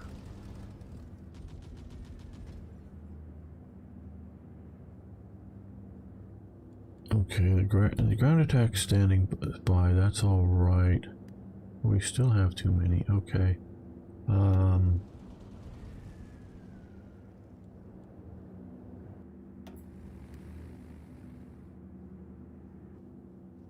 There we go. That's better. Like I say, the ground attack standing by, that's an acceptable state at the moment.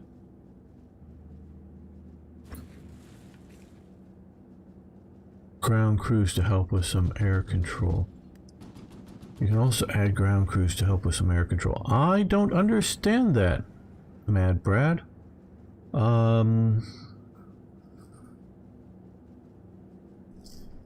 Is that a tech? I do not understand what you're saying here. Add ground crews to help with air control. Go back to your zone. Okay. Oh, more ground crews. Okay, maintain.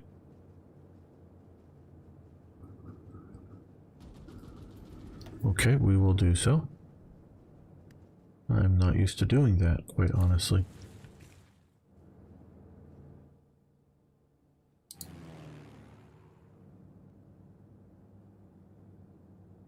Certainly a lot of air over here. That looks like we're getting more mission efficiency now. Good. How are we doing on production? Oh, I guess we can go up with the new gun there. 2 fighters a day in that production line. I think I have a second one.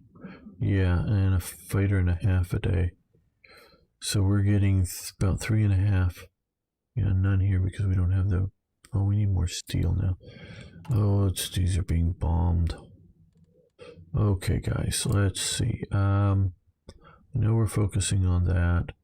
Let's put you to the top, you to the top, just to get you out of being bombed.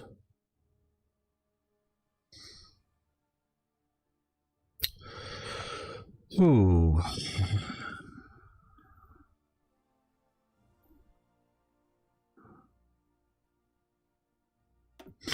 Yeah, I probably should have already built some in here.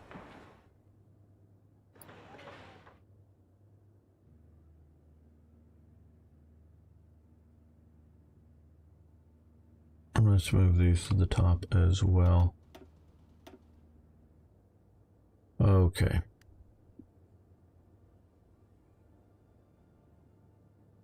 Let's also speed this up a little bit. We're no longer fighting a ground war at the moment. Hey, Exurgent, how you doing? I am doing well.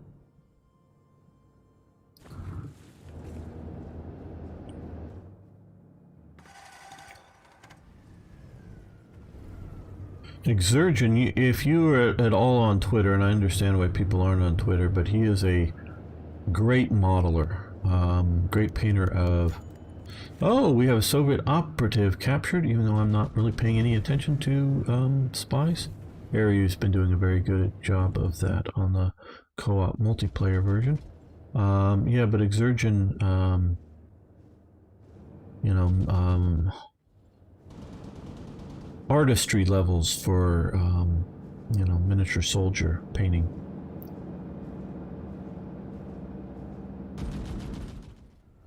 So, yeah, you should follow him on Twitter if you're at all into that. Wonderful things.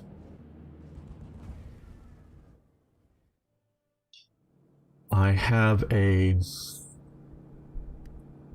I would say, and it's been many years since I've even opened the box and looked at them, an 80% painted Jacobite army and an 80% painted or more Hanoverian army for the 1745 rebellion that aren't based, none of them, I was, and I know there's been some rule sets created since I was looking for that. I was always looking for the right rule set to figure out just basing size and whatnot, so never really completed that, but it's a real project painting 25 millimeter figures with tartan stuff, kind of stuff, but it nowhere,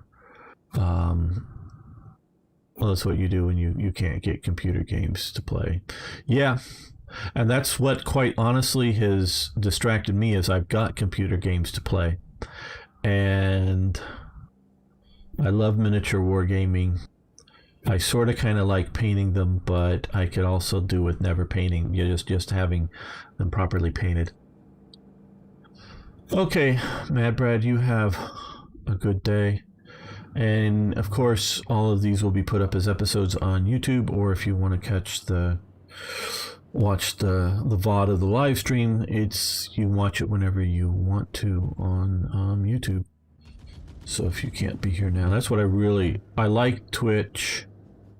Don't like every 100% of things about Twitch, but I like Twitch. I like live streaming both on Twitch and YouTube and anywhere else because I really love the interaction with you guys. But you look like you're a light division. Okay, organization tote. Let's change template to that. Yeah. Good. But I love YouTube in that King Carl abdicates, Italian-German treaty, excellent suggestion. Yes. Okay, it is what, September 12th, and we're just in July. So if we need here, okay, 21 days. We have plenty of time to do that. I don't think we need this Siegfried line. Naval rearmament would be nice, but we're already having steel problems because of bombing anti-Comintern pack. Might have some good benefit. Coal liquefaction is 70 days, a bit more than I want to time-wise spend now. Yeah, I think we will form the Reich Commissariat.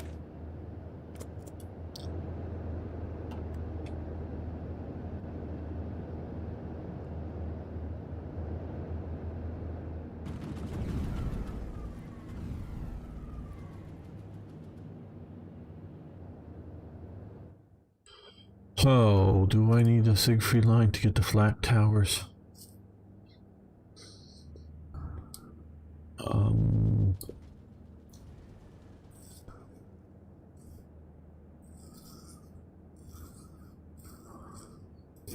But do I want to spend 70 days on that?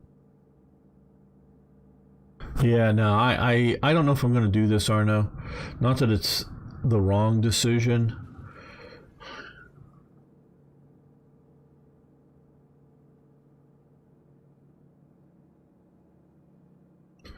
Yeah, no. You're right, but I think I'm going to live without the flak towers, or maybe I'm not. Maybe I'll lose because I don't have the flak towers. And we're still not winning the air war here.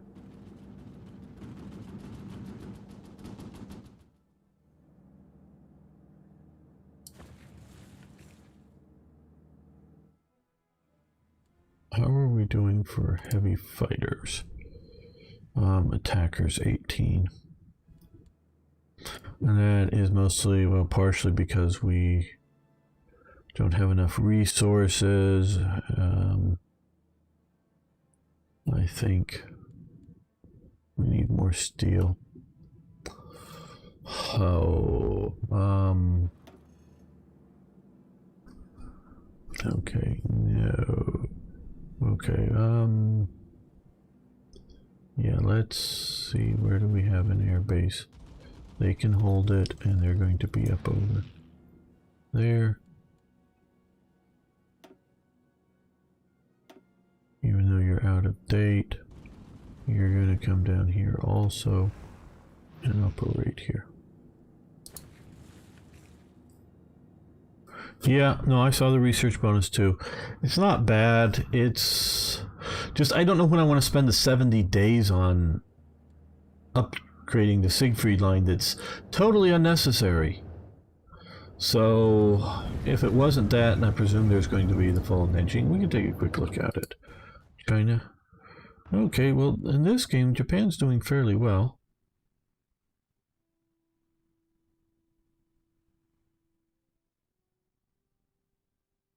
I don't know, should we send a military attaché? I don't know if we want to have the command points that we want to spend on this right now.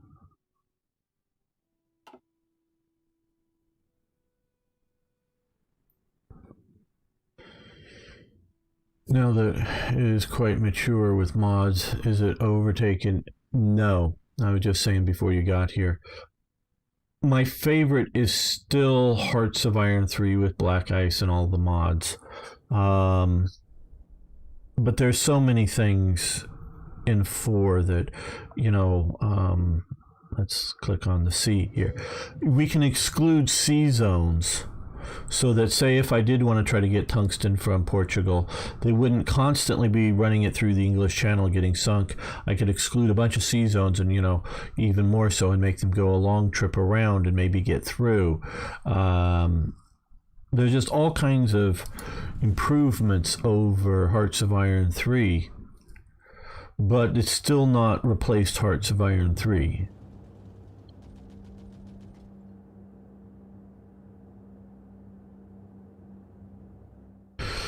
Yeah, well, we already have the West Wall, so, and I haven't commented because I don't know if the Siegfried line was a German name for it or sort of an Anglo-American name for it, because I've only seen, I mean, I've only seen what looks to be German sources or German viewpoints calling it the West Wall. I only remember seeing sources like British or American calling it the Siegfried line. Either the Siegfried line by the British, you know, in 1940 something or whatever, or by the Americans in 44 or 45 pushing into Germany when Germany sort of remanning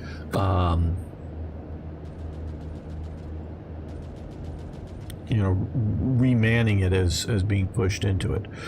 The mythical Hoi 5. Yeah, to a point, I think Exergen knows this. I see this between Hoi 3, Hoi 4, and I gather I've never played Hoi 2 or Hoi 1, but something of a pendulum swing. Paradox gets battered over the head. Supply problem, supply problem, supply problem. Fix supply, whatever the hell that means. Oh, I don't like these command structures. They're too hard to manage. Okay. Don't like divisional commanders. They're always bad. I gotta spend too much time managing them. Okay. All very valid complaints. So the pendulum swings the other way. Let's get rid of divisional commanders. Instead of, let's just making a good little auto-assign that would have flags. I know I one time created it on paper at least. Never did it in the computer, and what the actual AI code would be is, flag. If division has mountain division flag, that's always the priority flag. So if you have a mountain division commander, assign it to a mountain division. Or second highest priority maybe is paratrooper division, or maybe that's the highest priority. So if you have a panzer paratroop division, whatever that might mean, has both of those flags, because paratrooper is a higher priority, you assign a paratrooper commander if you have one. But if you don't have one, you assign a panzer commander, because it's also a panzer division. Say the Hermann Goering division, though it did have parachute elements still in it, but it was not an air mobile division. Though you could of course have super light tanks that are air droppable, like the M22 that the Americans designed, or the British Tetrarch, or something like that. That's truly an air mobile glider-borne type, because that's what they were, glider. Or the Soviets, who actually stuck airplane wings on a tank to fly them around. But so you can have that kind of thing to pick commanders out, and then periodically maybe have a reevaluation for divisions if you get more divisional generals that have flags, and you had to say use an infantry general in a mountain division because you just didn't have enough mountain generals at the time. So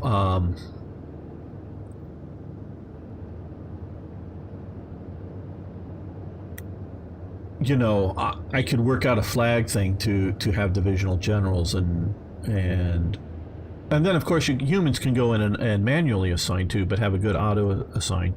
And then command problems for the hierarchy. Well, okay, some people just didn't understand the sort of chain of command, just didn't get that. I understand that, but part of it was, quite honestly, and I sort of get this, is the range of the units. And that did make a lot of sense, but there was a fair amount of microing to have to move the intermediate, core HQs and the, Army HQs, not so much the Army group HQs, but, keeping them close enough to the front lines. To me, that isn't really an issue, but that, and also the bad AI that would send the units all kinds of crazy ways. So they really swung the other way on command. Now they have come back, which has actually caused some problems, come back with two levels, a sort of an army and an army group command here. So that's pendulum-y. And then they got rid of supply entirely. They have supply effects. Oh, there's still supply. No, there's no supply in the game. There's supply effects in the game, which is real. They do have supply effects, but it's sort of penduluming back and the other way, swung too hard. So this sort of middle ground idea, and I'll get to whatever Toy Jet was saying in a moment. Yeah, but I don't think, and I have no inside knowledge as if it were there. I think they're currently satisfied with the sales and the DLCs. I think we're looking at a quite honestly not a time. I don't think they're working, again, I just don't know things, but I don't think they're working on a time schedule. Hey, every 6 years we're going to release a new, Hoy out. Just because we want to sell a new Hoy, because after 6 years we will have exhausted, maybe not entirely, but mostly the DLC market, and so we'll make a new game. That might be in their business planning, but it just doesn't seem to be as I understand the culture of Paradox. I see it more as, what if we were to build a new one, and it's not just upgrading 4 to 5, it's building a new game. What technologically, either in hardware, computer processing, or in software, maybe AI programming development, or what technologically has improved that we would improve the game on?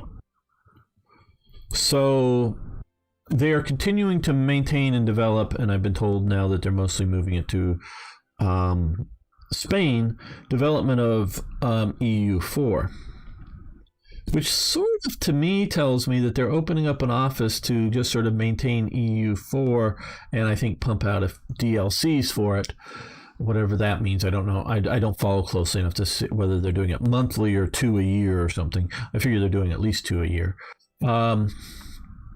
That they're not busy working on EU5 right now. They might be. We knew they were working on, before it was officially announced, Vicky 3 and Crusader Kings 3. We knew those were coming. And I understand Crusader Kings is coming rather soon. And so it's also got to be about bringing something new. Yeah, something new to the table, whether it's technology or, whatever it is. And the people who develop a game is important as to what the game is. I know I'm getting into lecture mode here again a bit. It's all Exergen's fault. Yeah, next week, CK3. I knew it was very soon. We often see this in the modern woke games as who's developing them. Somebody takes over the franchise.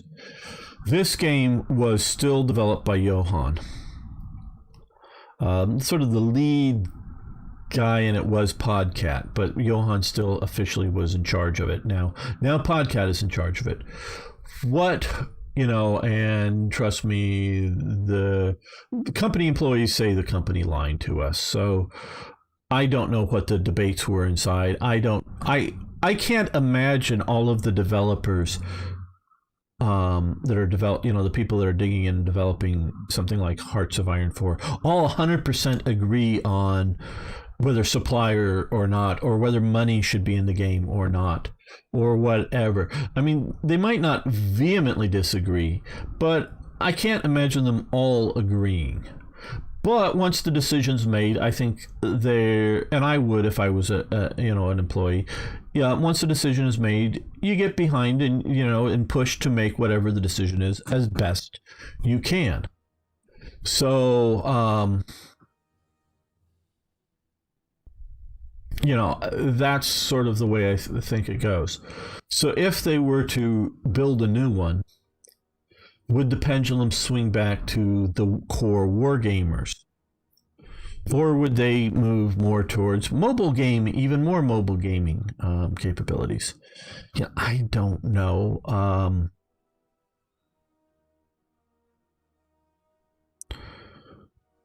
Because the lure of the China big bucks is strong. And outside of the first world, mobile gaming, I think, is king just because of expense. A lot of people I don't know whether you want to call China, modern day China, parts of it is third world. I mean, my God, it is. And definitely India, a lot of it's third world. But we see a lot of these people getting some level of phones and mobile gaming and tablets that they're not paying and getting a desktop computer. And that elusive big buck, big market thing is out there for people. And it's elusive, and I don't know if it's real.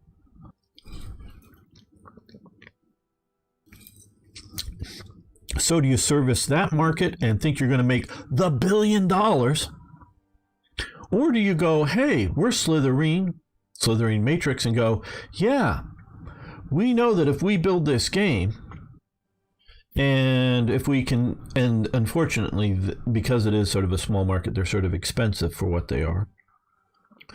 And there is a happy, well, Hearts of Iron 3 is sort of the happy middle ground between the two. But to go, yeah, we can sell, instead of 1 billion copies or 1 million copies or whatever, we can sell 200,000 copies.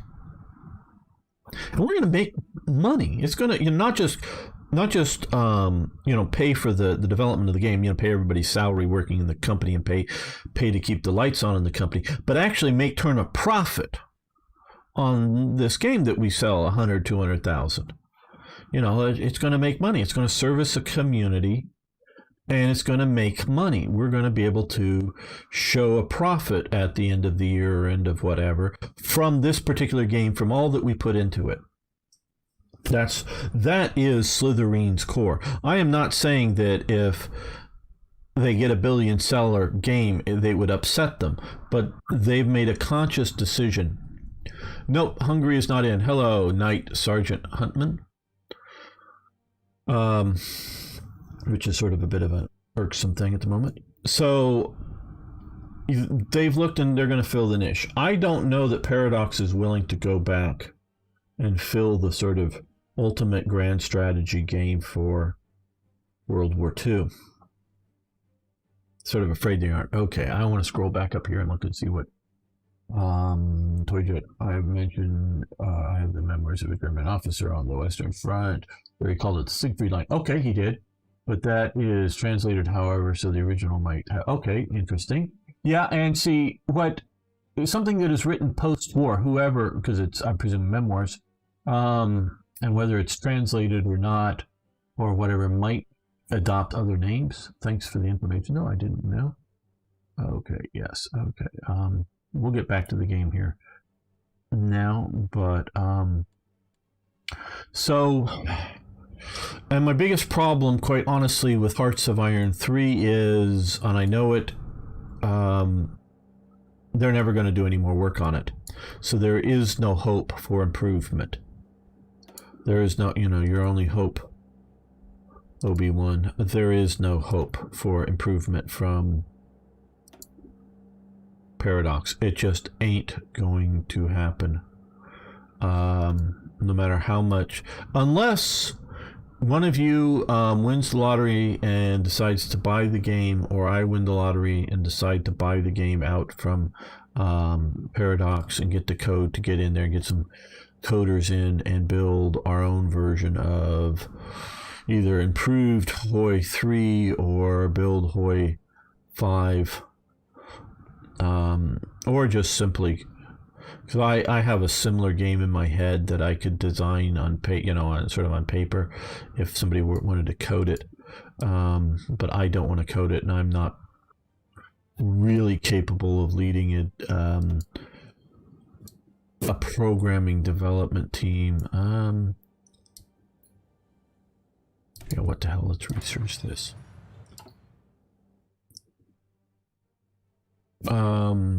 Can you bring me on board if you win? Oh, the lottery? Yeah, sure. Sure thing. But, yeah. And definitely Hoi 3, because the game that I designed in my head before I ever heard of Hearts of Iron, and this is going back into the 1980s probably in my head, what I would do if I had a computer game. Definitely had the idea of equipment production and unit training in it. So just win it, no problem. I'll just win it and give it my 10 minutes. Yes. Yes, absolutely. So, things like that, equipment production is in it, but there's some other things that are not yet in any Paradox game. that the game in my head would have. But events weren't really there as until I met Paradox's Hoi 3 and fell in love with events. Okay. Exploitation of Poland. Okay, exploitation.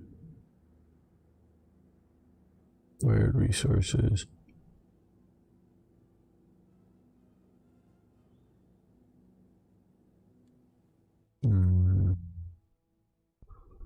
Don't know if we're going to do that just yet.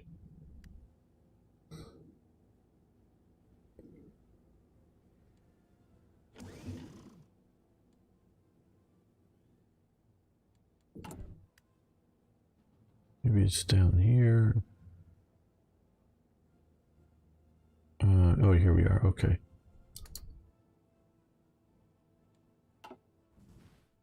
Okay, we've created the general government.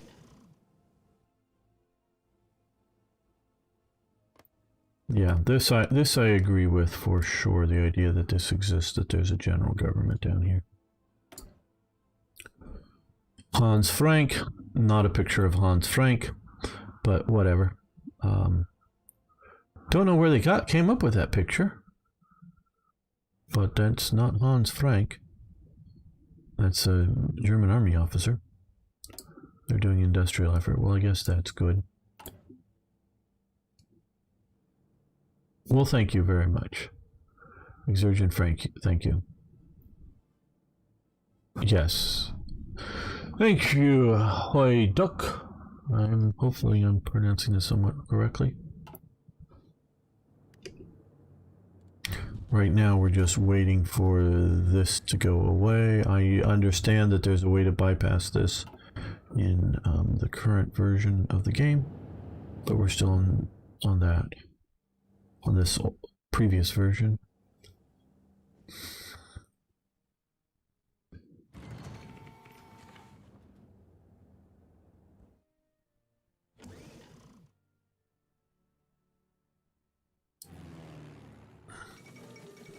Assassination of Leon Trotsky with a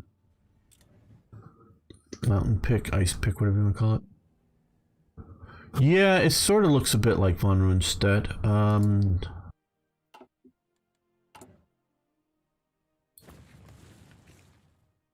No, here. But I don't know.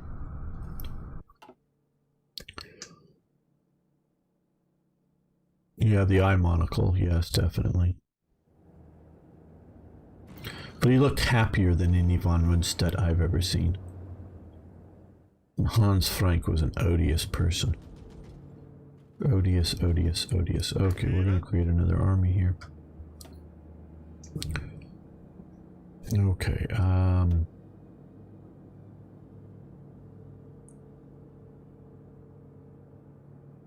lots of panzer generals.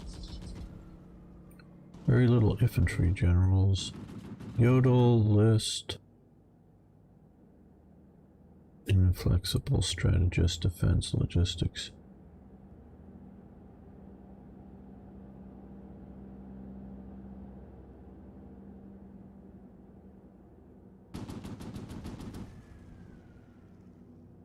So you're giving them, well, I know the famous generals are panzer leaders, but still, come on.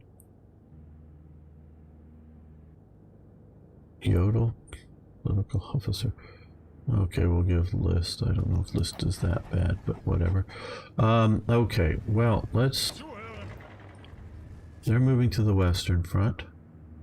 And let's see, von Rundstedt, so,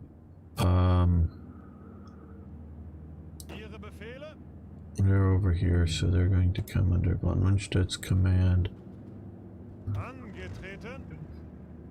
No, von Rundstedt's command down here. I gotta click in the right spot.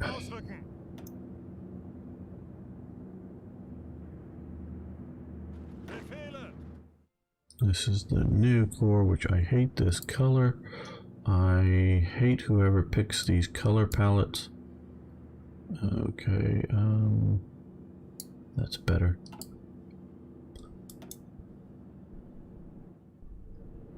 Okay, so he is now full up. Zuhören. Okay, Angetreten. yeah, this is fine if he... No, we want to move Ihre Befehle. him under there. And Bereit. these guys are also in the east. Oh, maybe a new field marshal. Do we have one more? Yes. Okay. Block, he should be infantry, yeah. What's my strategy here? More Schlieffen plan probably than just those of you who haven't been watching the earlier episodes of this. Last time I played it, my divisions were way under strength, way under trained, and as soon as they ran into the French wall of units, it stalled out and became a World War I game.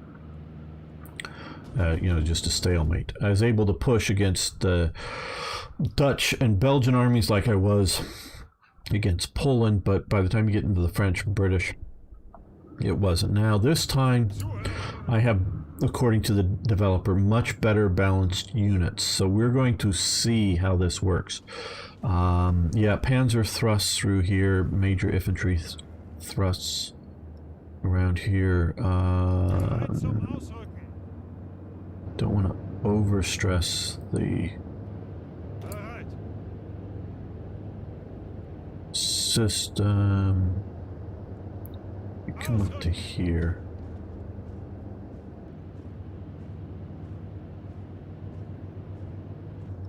Yeah. Zuhören.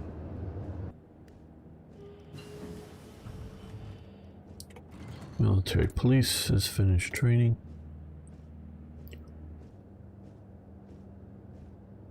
Damage my new home. Yes, yes. We'll try to keep the bombs from falling on it. And yes, I do get that reference. Okay.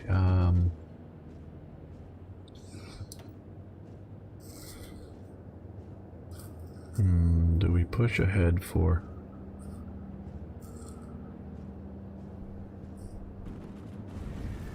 %, or fuel gain per oil?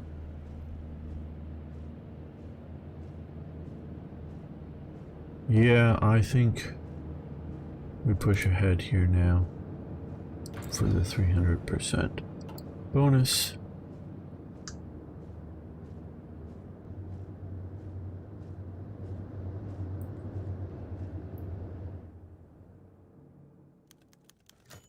Ace pilot, yeah, and I don't. You know, the whole air war problem. Oh my! Thinking about pendulum swings in the versions of the game. I know I'm talking again, but it's just coming to mind. Befehle.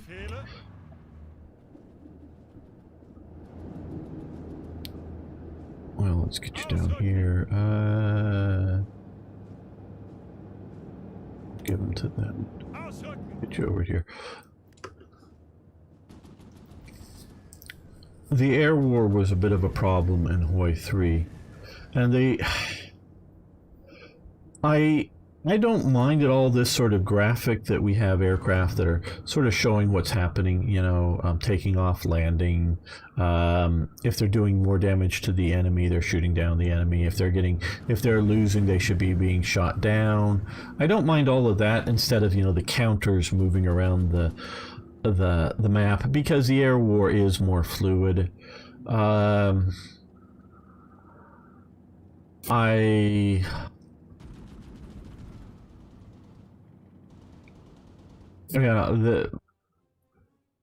I wish there were not so much counters on the map, but more defined air units. Now I am basically there sort of are air units here. You know, we can see these units slightly under strength, so they are sort of there. They don't need to be the counters. So yeah, it's sort of that kind of thing. But what I really wish they would have done more is what we're seeing, that radius around here instead of this, so that, and maybe I should just be micromanaging this a little bit more.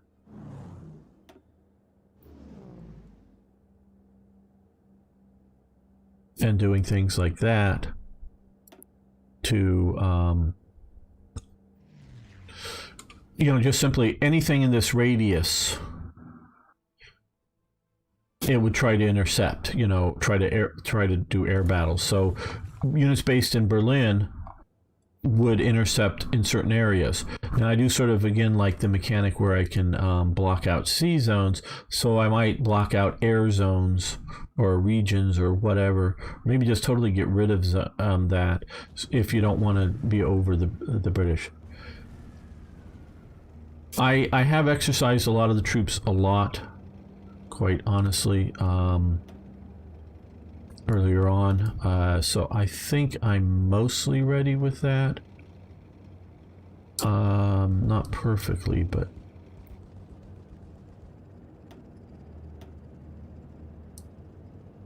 and yeah, I know there's some new that are just now trained.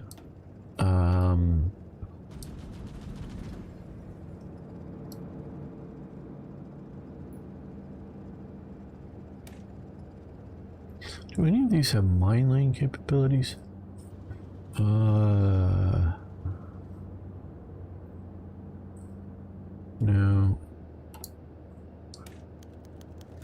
Oh, pause. Torpedo. No.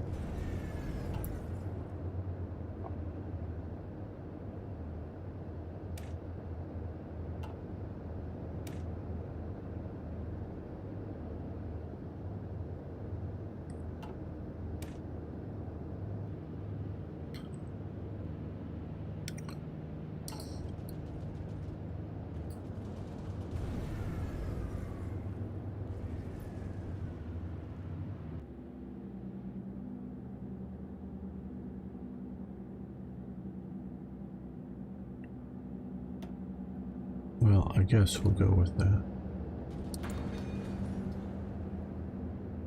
Okay, naval operations. Let's see, do we have any? Yeah, no. I guess they've shifted their forces around. Yeah, it looks like it. Let's add that sea zone there. We've lost a few, but not many. Maybe that will...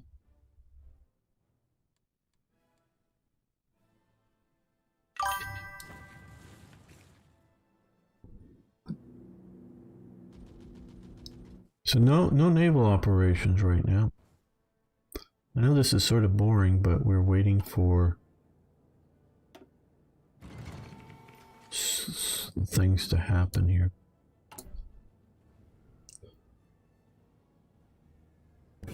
Okay, we're going to end this episode. Thanks for watching. Thanks for liking the videos. If you haven't already, please subscribe to the channel. And you can post your comments about anything, just about anything, below. See you next time for more Hearts of Iron. Okay, we will make another episode here. Let me just save this.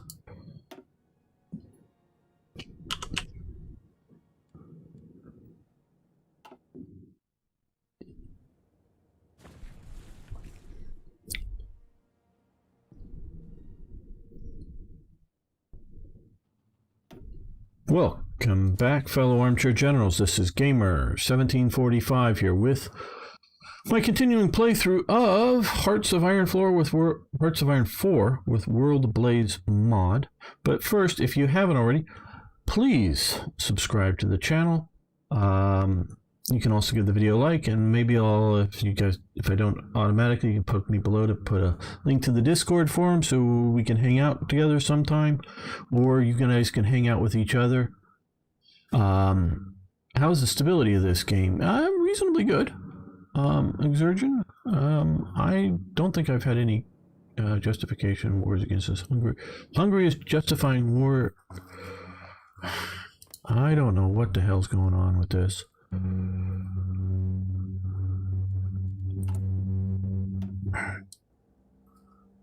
Now they have here.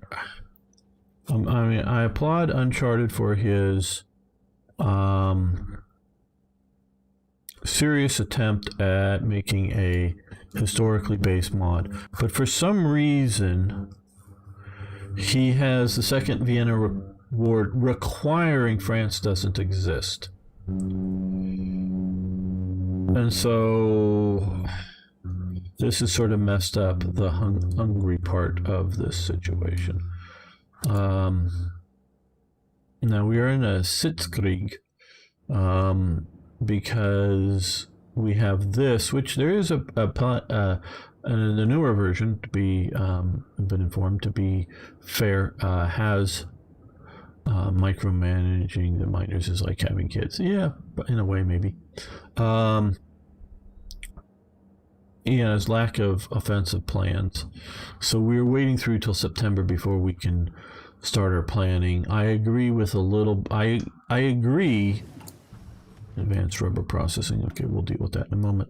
I agree with the idea of Danziger War, and then 21 or maybe a bit more, 30 days or something, national focus before being able to jump around. Be able to launch some of these operations and go around the Maginot Line, but this longer thing is just too long. And yes, like I say, they're correcting it. Now to get to some of these, you have to have like active sonar.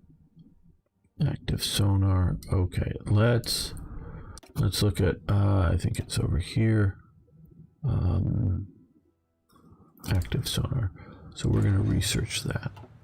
And know that this playthrough is not a naval focused one, so I've just mostly been ignoring that.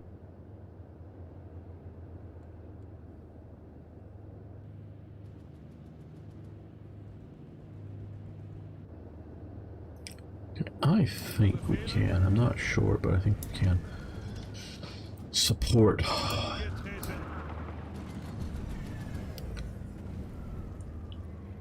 The supply needs of a bit more troops down here.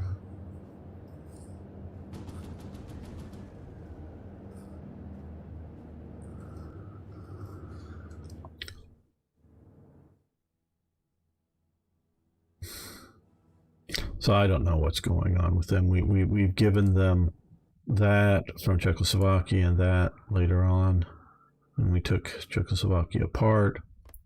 We don't yet have the Second Vienna Wars given part of Romania, but they're justifying against us. I don't. Okay, resistance to occupation. Oh, okay. Well. Angetreten. Ausrücken.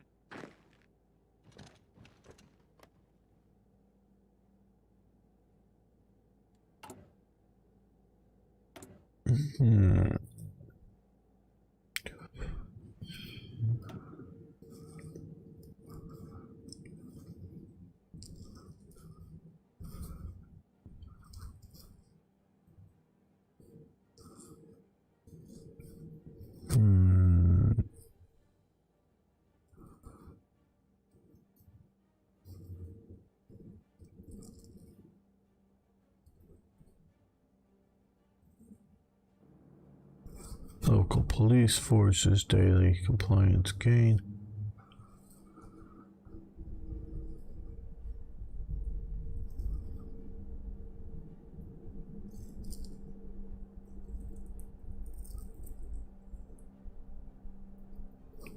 I don't know for sure. Change your occupation law to the harshest possible. You won't be able to build up much compliance later. Brutal oppression, are you saying?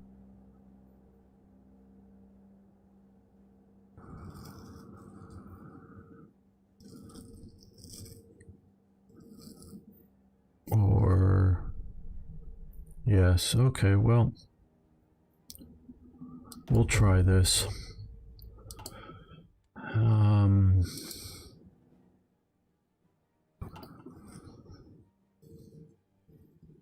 There really wasn't much resistance, at least in this time frame in Poland. Yes, I know the Second Warsaw Rising. Yeah, we have too many units here. Okay.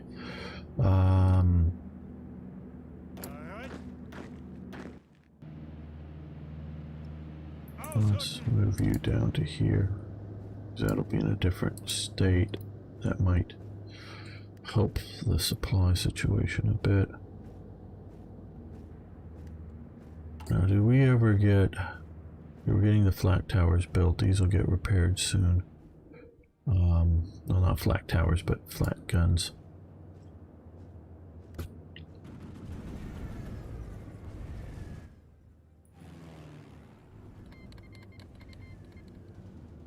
Okay, we've lost there. That's what we've been waiting for. Western plans. Okay, we have enough political power. What should we do with it?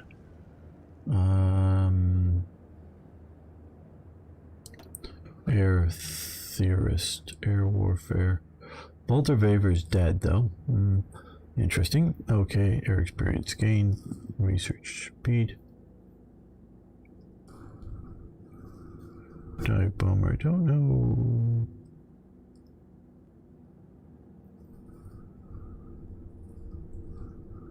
Port doctrine plus 10% air experience. Yeah, we'll do Udet.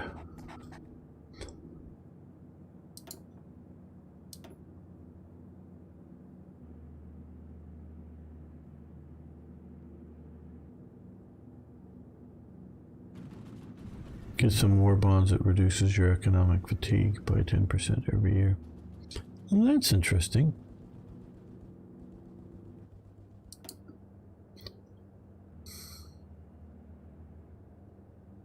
You know?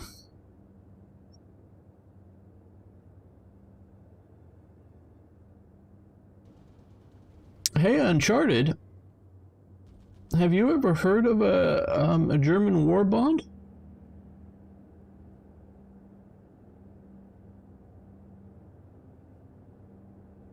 I don't think the Germans did war bonds. And see, I'm still not pleased with this crap. Which one are we on now?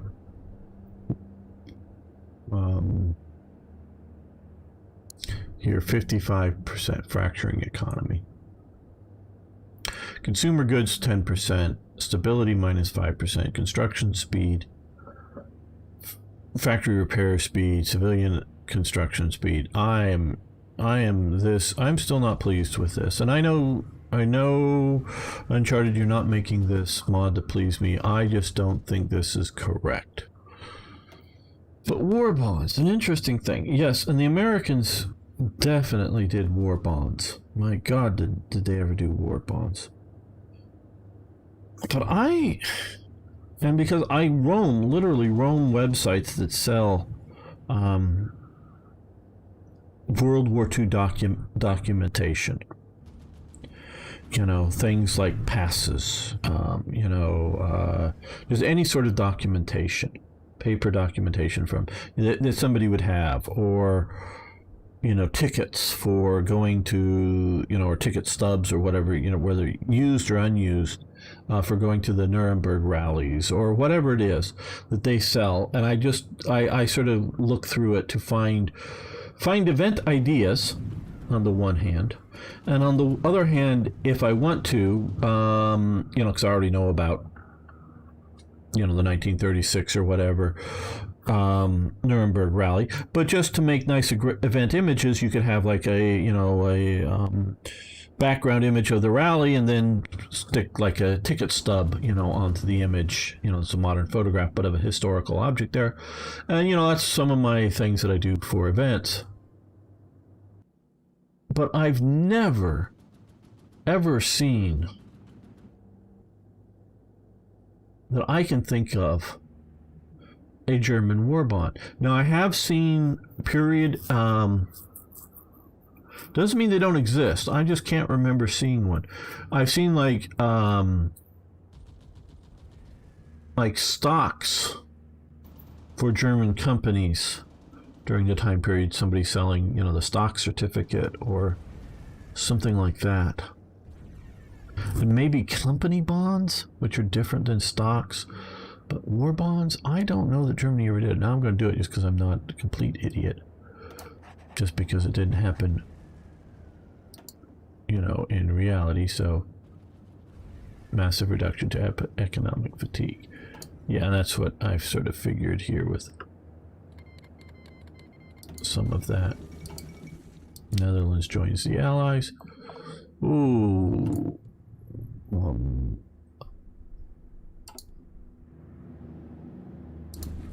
Well, they just bid it, but not very historical. Ihre Befehle? Befehle? Ausrücken!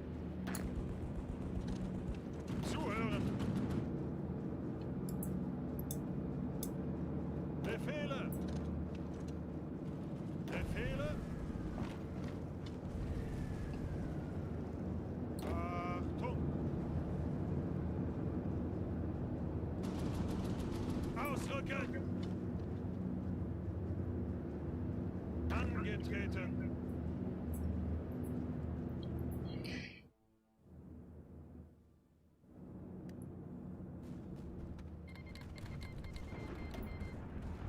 Okay, and now that we are there, let's put in some ground attacking airplanes. We'll just have them attack units, Arno, not buildings, so hopefully they won't blow up your house.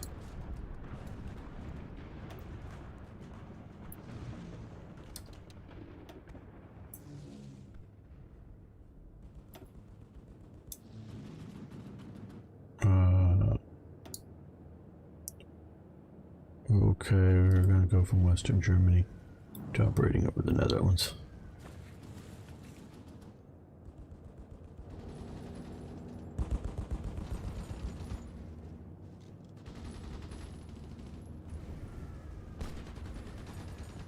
Some Dutch colonial troops there, I see.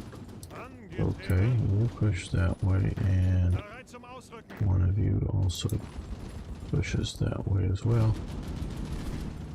Just to sort of pin them there. Okay, go in there. It looks like it's going to be the hardest of the two fights.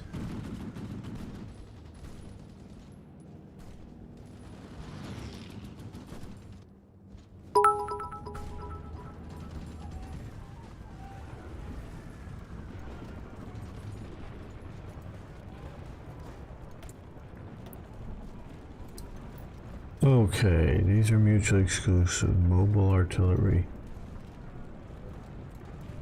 versus stationary battery versus mobile artillery.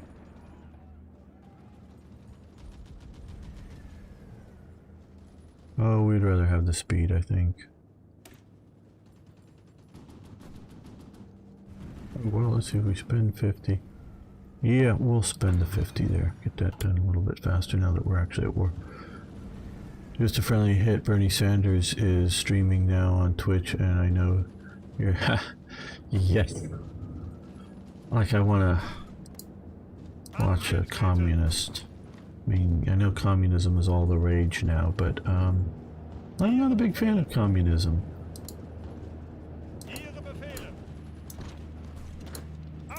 I know most people are nowadays, but I'm not. Communism is bad. Okay, you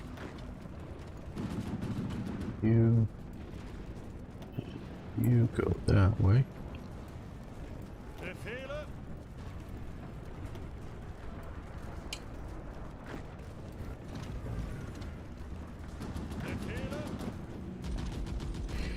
You go that way, just to occupy the different provinces.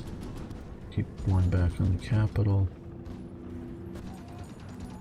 Of course, this is like the best possible outcome. We could take down the Netherlands without Ausrücken. any British help. Though actually no, it's not necessarily the best possible outcome.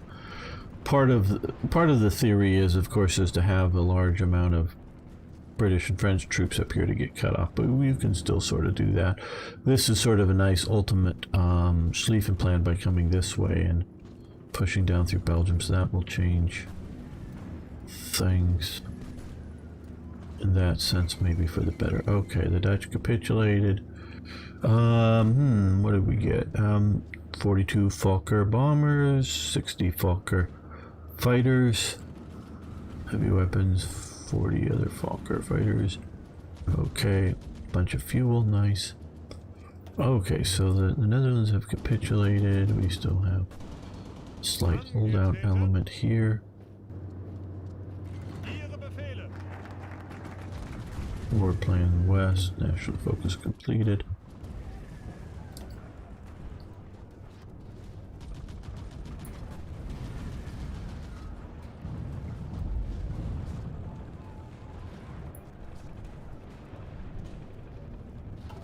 I don't know, maybe we will get to the Siegfried line.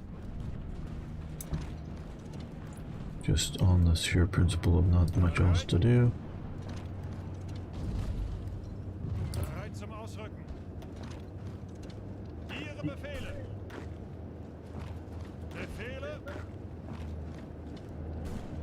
Befehle. Befehle. Ausrücken. Bereit zum Ausrücken. Angetreten.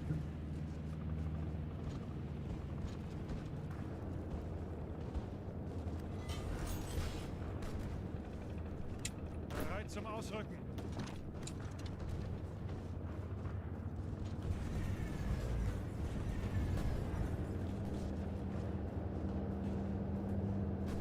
Yeah, I know. Angetreten. Zuhören.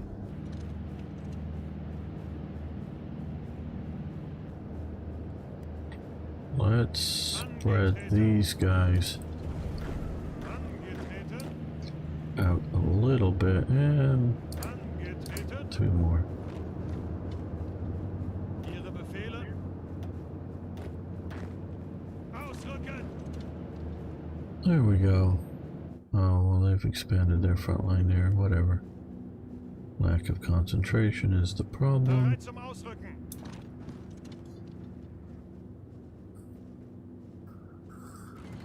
Okay, well, now that we have some more shipyards, well, 1 more shipyard. Nothing really is in production there, though, but we don't have enough of the resources.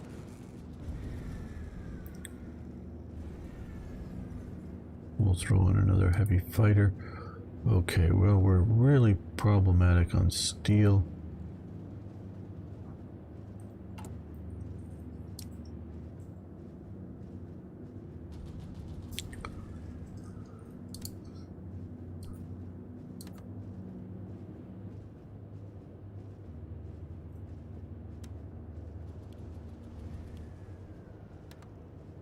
A little more from Sweden, hopefully.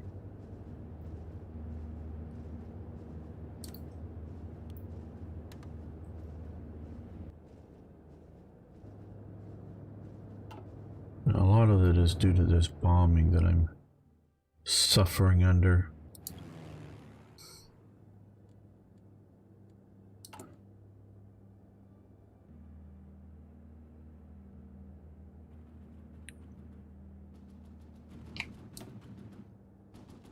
Put that up at the top.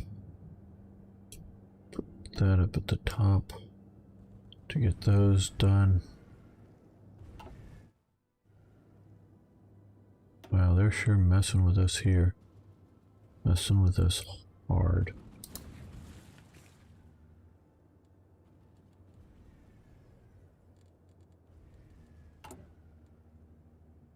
Okay, so we have the various operations we can do now. Hold Danzig. And speaks. Okay, here they go.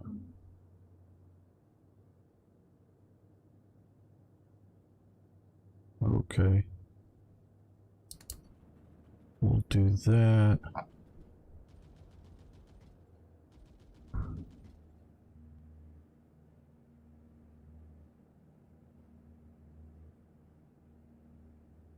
Okay, decreases economic fatigue, replace with that, effective change stability. Warsaw, pause on 10 others, infrastructure receive. Civilian factors. Okay, we'll exploit Poland at least.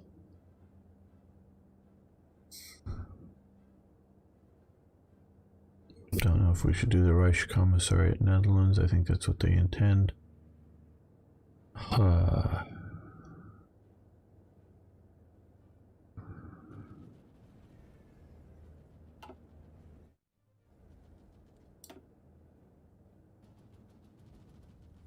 Okay, well.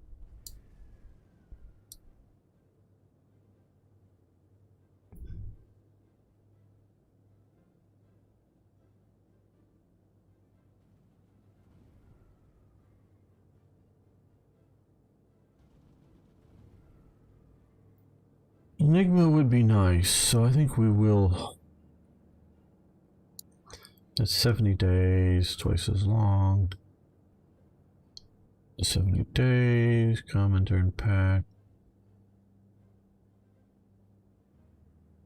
Yeah, let's do anti-Comintern pack. Might mess up our trade with the Soviet Union though. I don't know.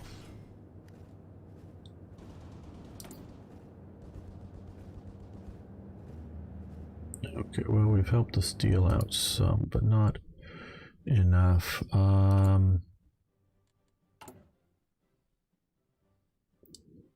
I knew not enough, but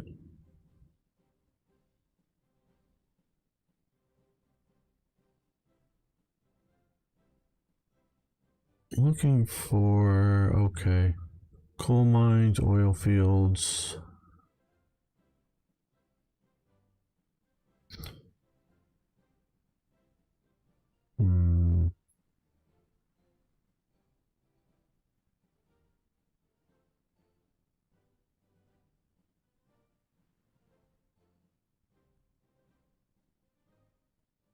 Region-wide industrial. I don't know. How is our current? Okay, we want to move that up, and just to make sure that all our fighter production needs are being met. Where's our other fighter? So you scroll past both of them. One fighter. No, here it is. Okay, no. Okay, now they're both up near the top.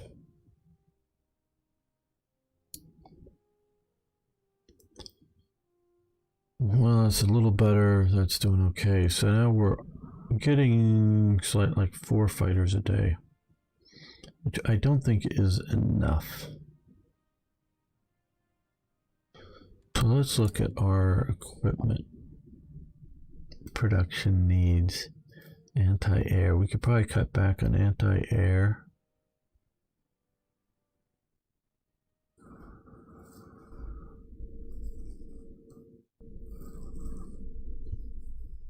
And maybe heavy infantry equipment. Yeah. Okay, let's look at that. Heavy infantry equipment. Let's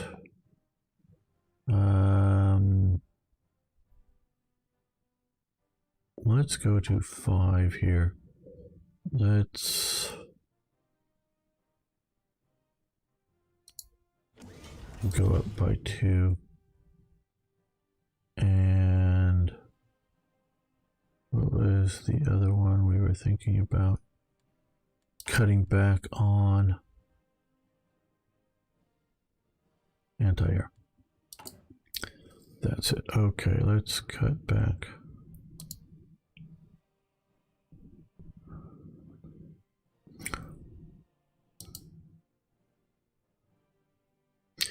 Now, does our regular division have, yeah, support anti-air? Good.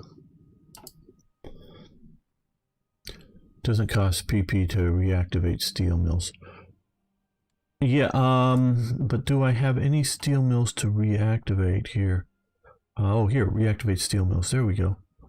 Okay. Good. That's what we need to do. Hopefully that will get our steel going a little better.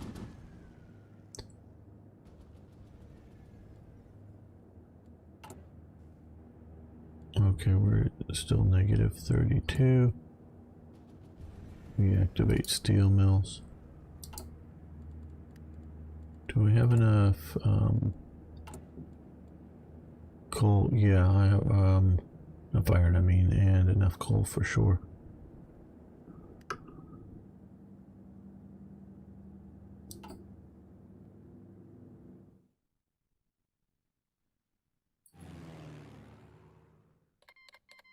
Okay, called Norway. Now Norway's now our enemy, and we haven't even declared war on them. Okay, well, we're going to end this episode here. I want to thank you all for watching.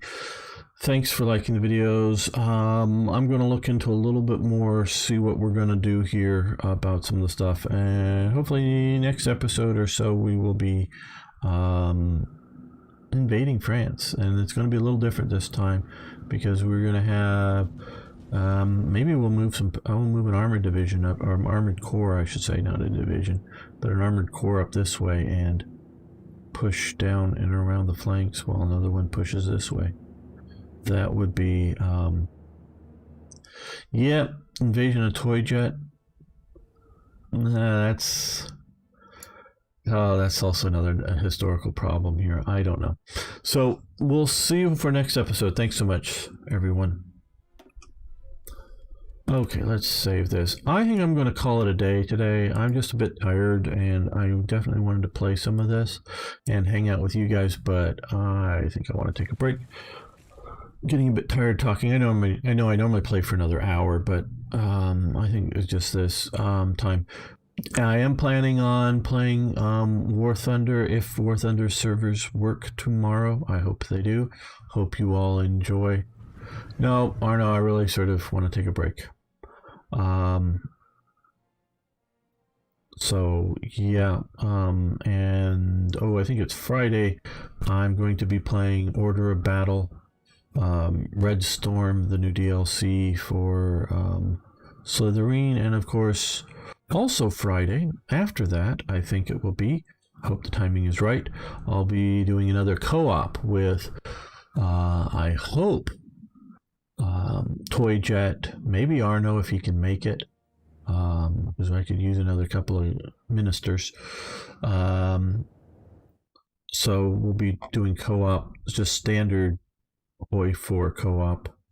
And of course, be back next week. We'll continue this. So thanks everyone. I really do appreciate you being here. Mayhaps, yeah. Well, if you're available, Arno, you're definitely invited. So I do thank you all for being here, and thank you for your help, Arno. Very, very helpful today. Come over here and